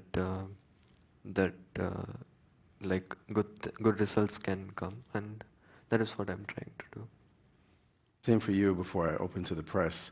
4 games left. It's a 4-game match. It's a short run. You've been in matches, close matches. You were in a close match last time. How do you evaluate the tension level of the last 4 games, and how do you manage it? I have some experience playing 4 games match, especially last year when I had some match in Wenzhou and I play against many world top players. Reduced to 4 games, so only 4 games. What are the lessons you draw from those matches, or you don't want to say? I usually lose the first game with white pieces, but luckily this time I have black pieces first. All right, let's open up to the press, please. First question.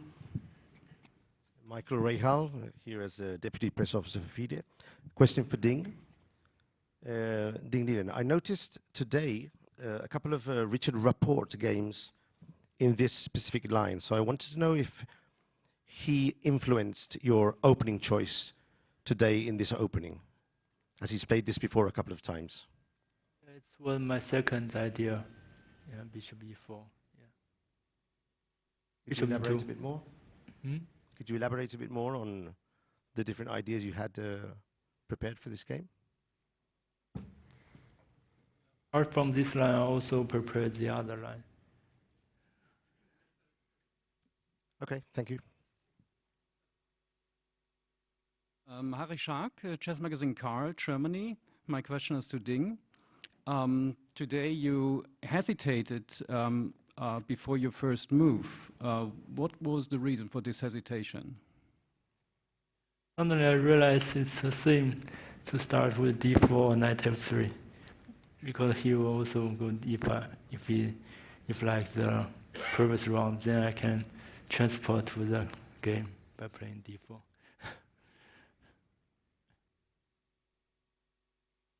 They are from Chess Base India. My one question to both the players.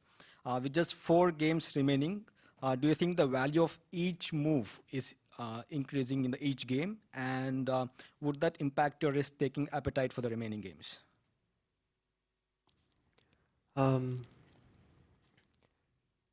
Yeah, I mean, it's obviously now a cost of 1 game is higher than it was maybe in the start of the a few games before, but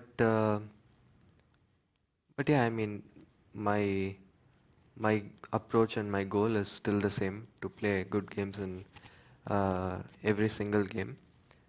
And it's like, if you think about it, it's not that different, because also even though the cost of losing, for example, the first game is not that high, I would still not want to lose that game. So it's still that I just want to play good games, and yeah, hope for the best. Into you, cost of each move is high.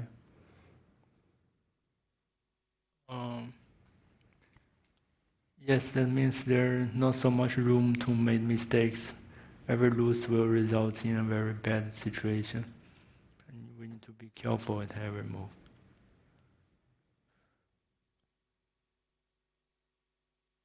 Good evening, my name is Ahmed. I am on behalf of Kazakhstan Telegram channel Честно говоря, and we have a question to Ding. You have already become the first world champion from China and earned enough money. Where do you find your further motivation to play chess?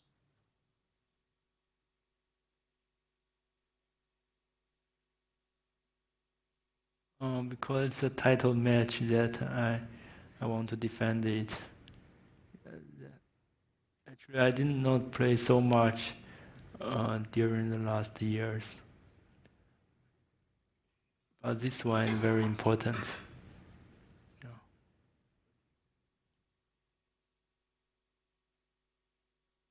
I'm Mike Klein with Chess.com. I've got a question for Grandmaster Gukesh.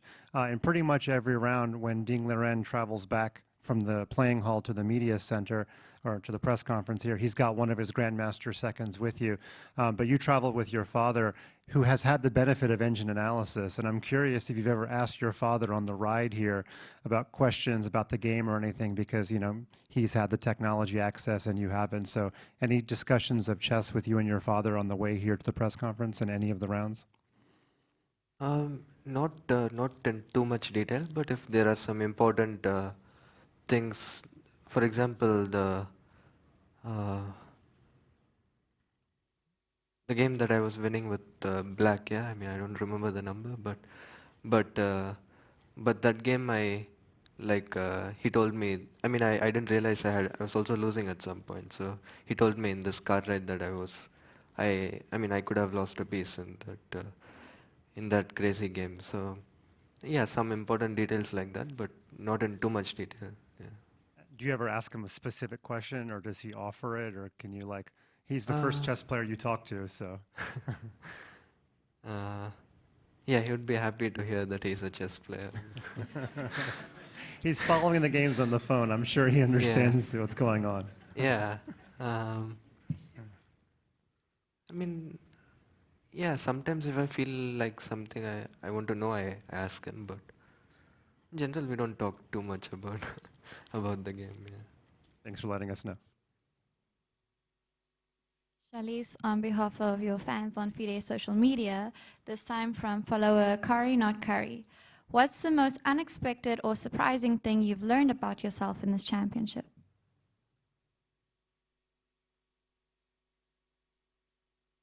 I'm always the first one to arrive.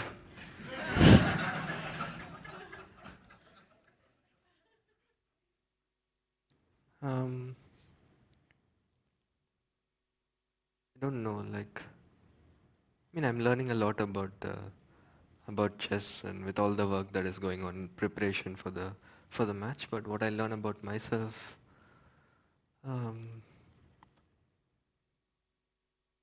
nothing new really, to be honest.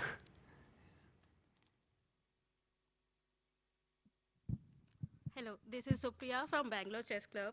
So this question is I don't think we're quite hearing you. Hello, this is Supriya from Bangalore Chess Club. So this question is for both the players. Did you anticipate before the start of WCC match that it will be a 5-5 draw by the end of the 10th round? Did you think you'd be tied right now? 10 games, 5-5. It's not a big surprise since we are very have not so much different in strengths. So 5-5 is also the game itself is some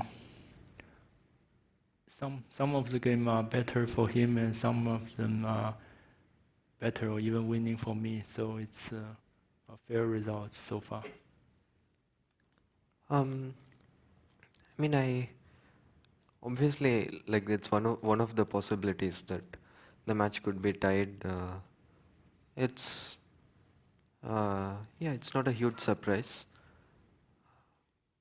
Obviously, I was prepared for like all kinds of scenarios. I was trailing, or I was leading, or all these kind of scenarios. And one of the things that I thought about was, what if it's a close match deep into the match, and yeah, it's one of the scenarios I expected. And also, it's very normal considering modern chess and how difficult it is to win games. What is your risk appetite right now as the round increases? Like whether you offer draw or you go for attack and win? It depends on the position. We just try to make the best move in the position. If it means playing for a draw, or if it means playing for a win, it depends on the position. So, yeah. Good evening, gentlemen. I'm Nemo on behalf of the Singaporean Chess Federation.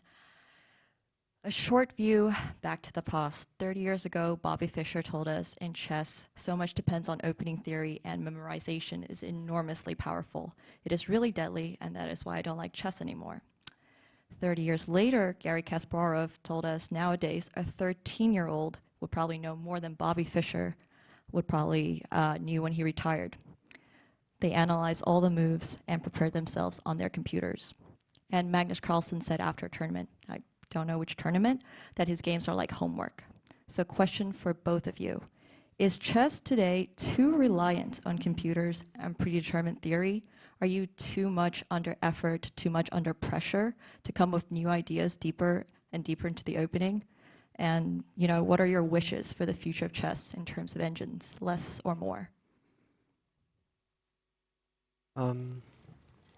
Yeah, I mean, lot of players have shared this opinion, which makes sense. But for me, like I see it as a positive thing because, before the computers, or before like how easily available all the resources are, there was few players who had some like better technology, or better like they were able to have more seconds to help them and stuff like that. So it was not a level playing field, I think.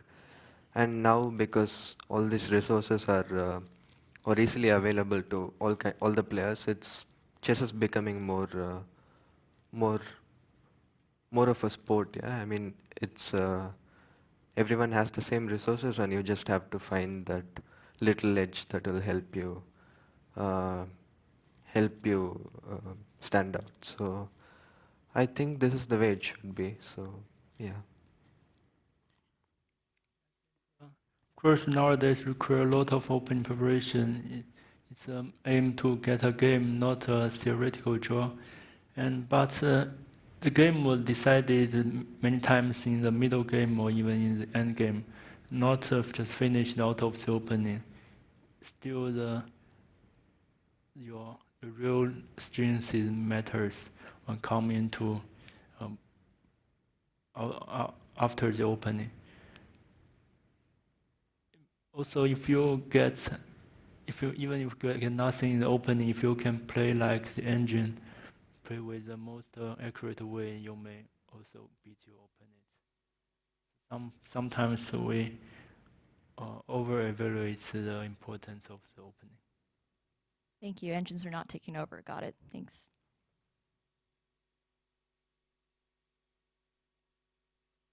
Hi, Prashant from Dopamine Media. My question is to the both of you. It seems that both of you are patiently waiting for your opponent to make a mistake and capitalize on that one chance. And your opponent making a mistake is not in your control. So when that wait turns endless, does it tempt you into considering newer ideas or riskier decisions, and thus increasing your chances of committing an error? So from here on, what would you prefer, to act or to react to what your opponent is doing? Actually, I don't think the wait for mistakes is so like it's so so long. I mean, there are mistakes happening in every game, to be honest. So, like as we saw in the last few games, like most of the last few games, that one of the sides had the advantage. So, I think we are both trying to outwit each other, and like we both are making mistakes. We are both getting chances. So it's just about. I mean, obviously we have some strategy for this particular game or something like that, but mostly it's about just coming to the game, playing good moves, and in general it's hard in chess not to make mistakes. So yeah, mistakes they happen how much you try not to make them. Yeah.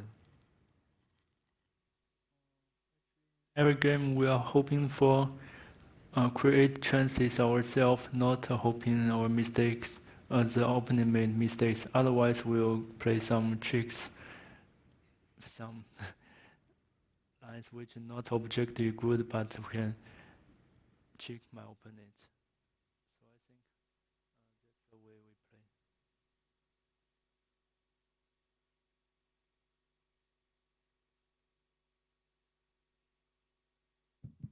Hi, I'm Kyla, representing the local organizing committee, and my question goes to world champion Ding Liren. In last year's World Championship match, by game 10, there had already been 5 decisive games, which makes for 50% of decisive games. Right now, only 2 games have been decisive for 20%. Do you have any theories as to why last year's game saw more oscillations, more ups and downs?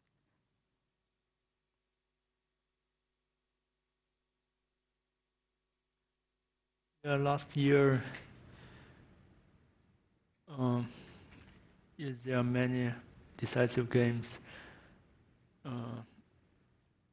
Many wins with white pieces, and yes, with white pieces, the player plays extremely well and provokes mistakes from the opponent.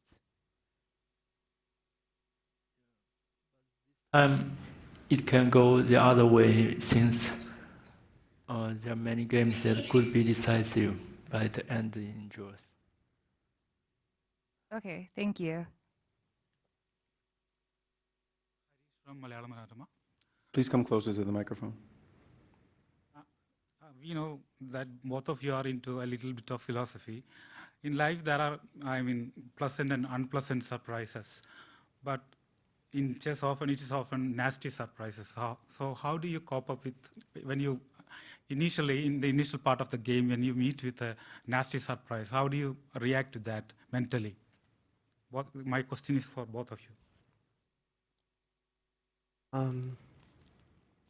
I think since we've played lot of chess, in like pretty much like half of the games we get surprised in the opening, and the other half we surprise the opponent. So I think it's just that we have gotten used to it. Obviously, it's a bit different in a world championship because when you get surprised, it's the level of preparation is different than in other tournaments. But it's nothing new for a chess player to be surprised in the opening,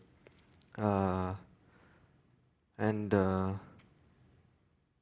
yeah, I guess it's just that we learn to deal with it with the experience. Getting surprised at my last game shows I try to think and try to figure out what's going on this position and try to find the best answers. But this time, maybe I should have think for more time when he played knight h5. Yeah. A few more questions. Hello, Abhinav from US Chess. I have a question for both grandmasters. One of the joys of watching the youngest ever challenger is that it's exciting to see a top player come into his own. But the most interesting part is that compared to past world championships, you have relatively limited experience against each other, only a few classical games. What have you learned about your opponent that makes them distinct from other top players, given your extensive experience at the top?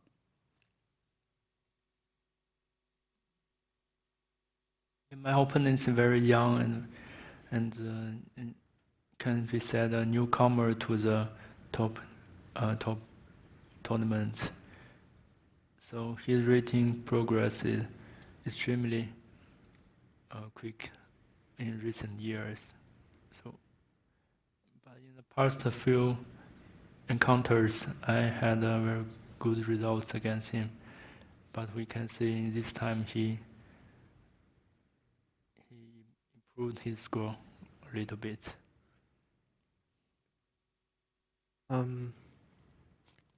Yeah, I guess us not having played too many games before this match is because of my age. I mean, I got into the elite like just a couple of years back. So, but yeah, I mean the two classical games that we played, I was also a bit younger and weaker at that time. So now I think I've improved a bit. And what I learned about Ding from this match, it's that he's just a very strong player. Yeah. Thank you both. Hello everyone, Anastasia Karlovich for Grand Chess Tour and St. Louis Chess Club social media. I have a question for both players, and I would just want to say that of course I was following the match with a great interest. Thank you for your play. And my question is, what are the biggest challenges you faced so far after 10 games, over the board and off the board?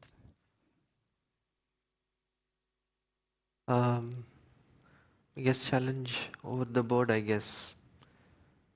I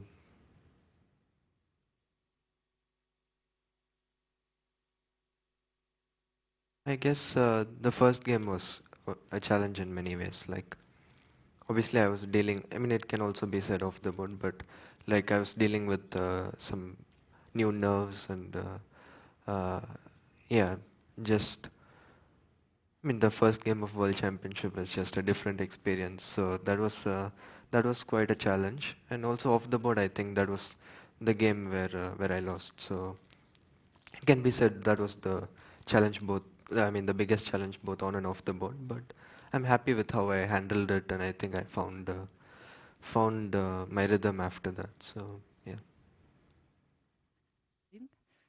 Over the board, I think I have to deal with the time trouble problem in many especially black games, which are not so usual in my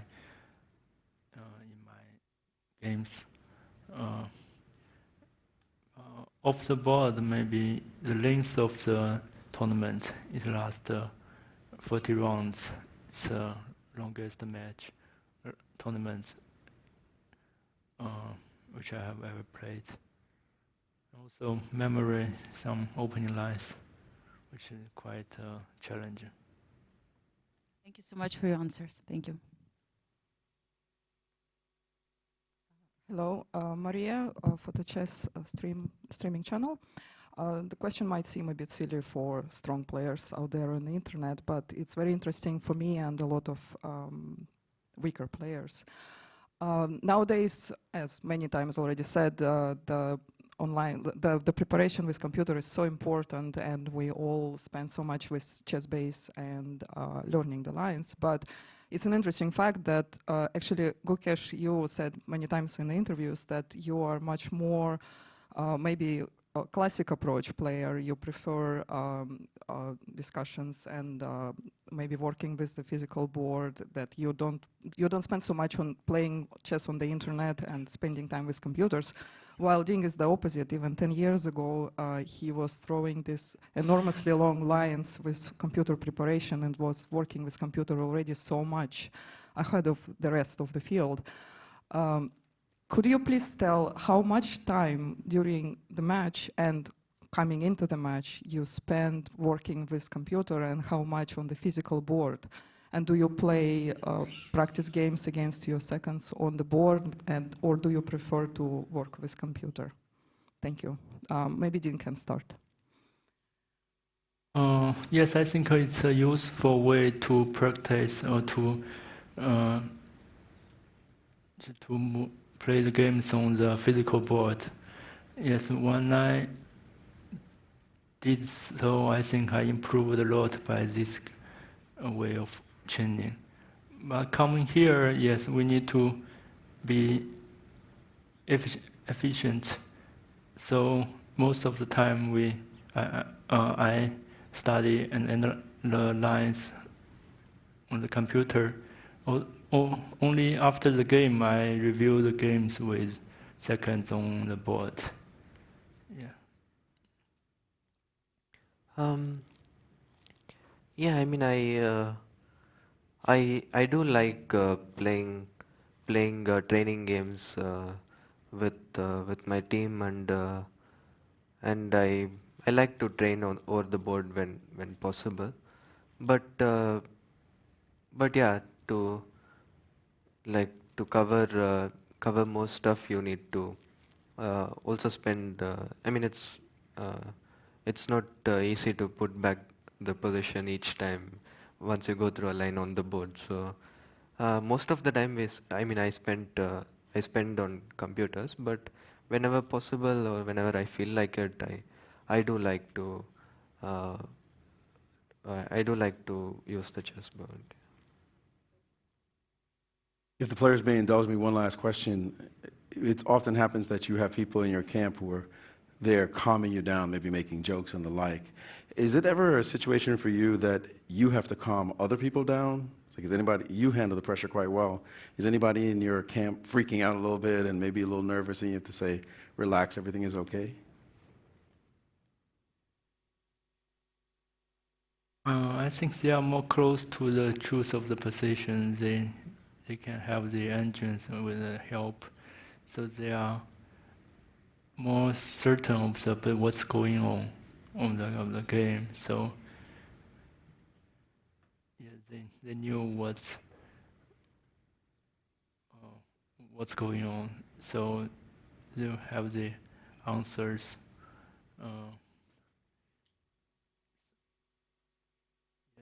I think we are the one who are not so uncertain of the outcome of the game. In general, I don't freak out a lot, so I manage to remain calm. But obviously, when I'm feeling some kind of emotions, my team is there to support me, and yeah, I'm also sure for the team, watching the game and having no control of how the game will go, and also knowing how the position is, it'll be quite stressful. But I think they're doing quite well. All right, thanks for that. Well, that concludes the post-game press conference. Game 11 is tomorrow at the same time, 5 p.m. in Singapore. Everyone have a good night.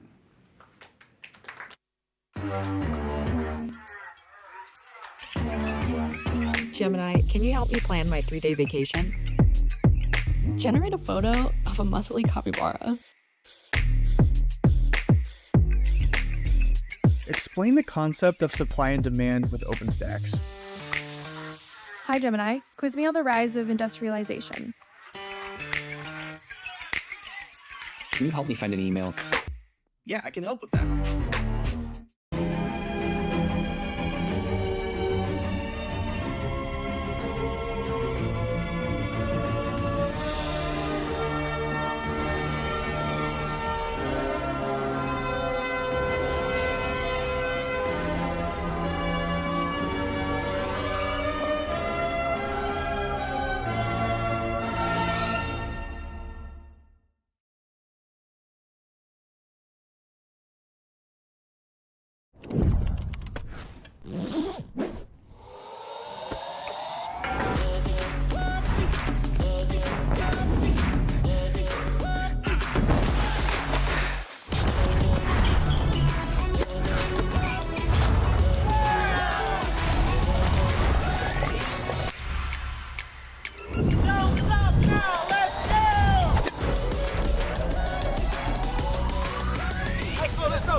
Welcome to Academic Labs, the pulse of innovation where the horizon of education is expanding beyond our wildest dreams.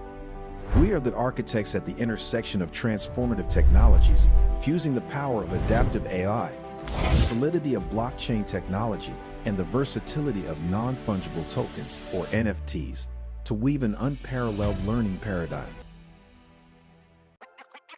This December, the world's top chess minds clash in the heart of New York City at the FIDE World Rapid and Blitz Championship. Witness world #1 Magnus Carlsen and other stars from across the globe. Rapid and Blitz, chess in its most thrilling form, unpredictable and unforgettable. Fast moves, tactics and blunders, and moments that will keep you on the edge of your seat. Witness the pinnacle of chess excitement. Get your tickets now at worldrapidandblitz.fide.com.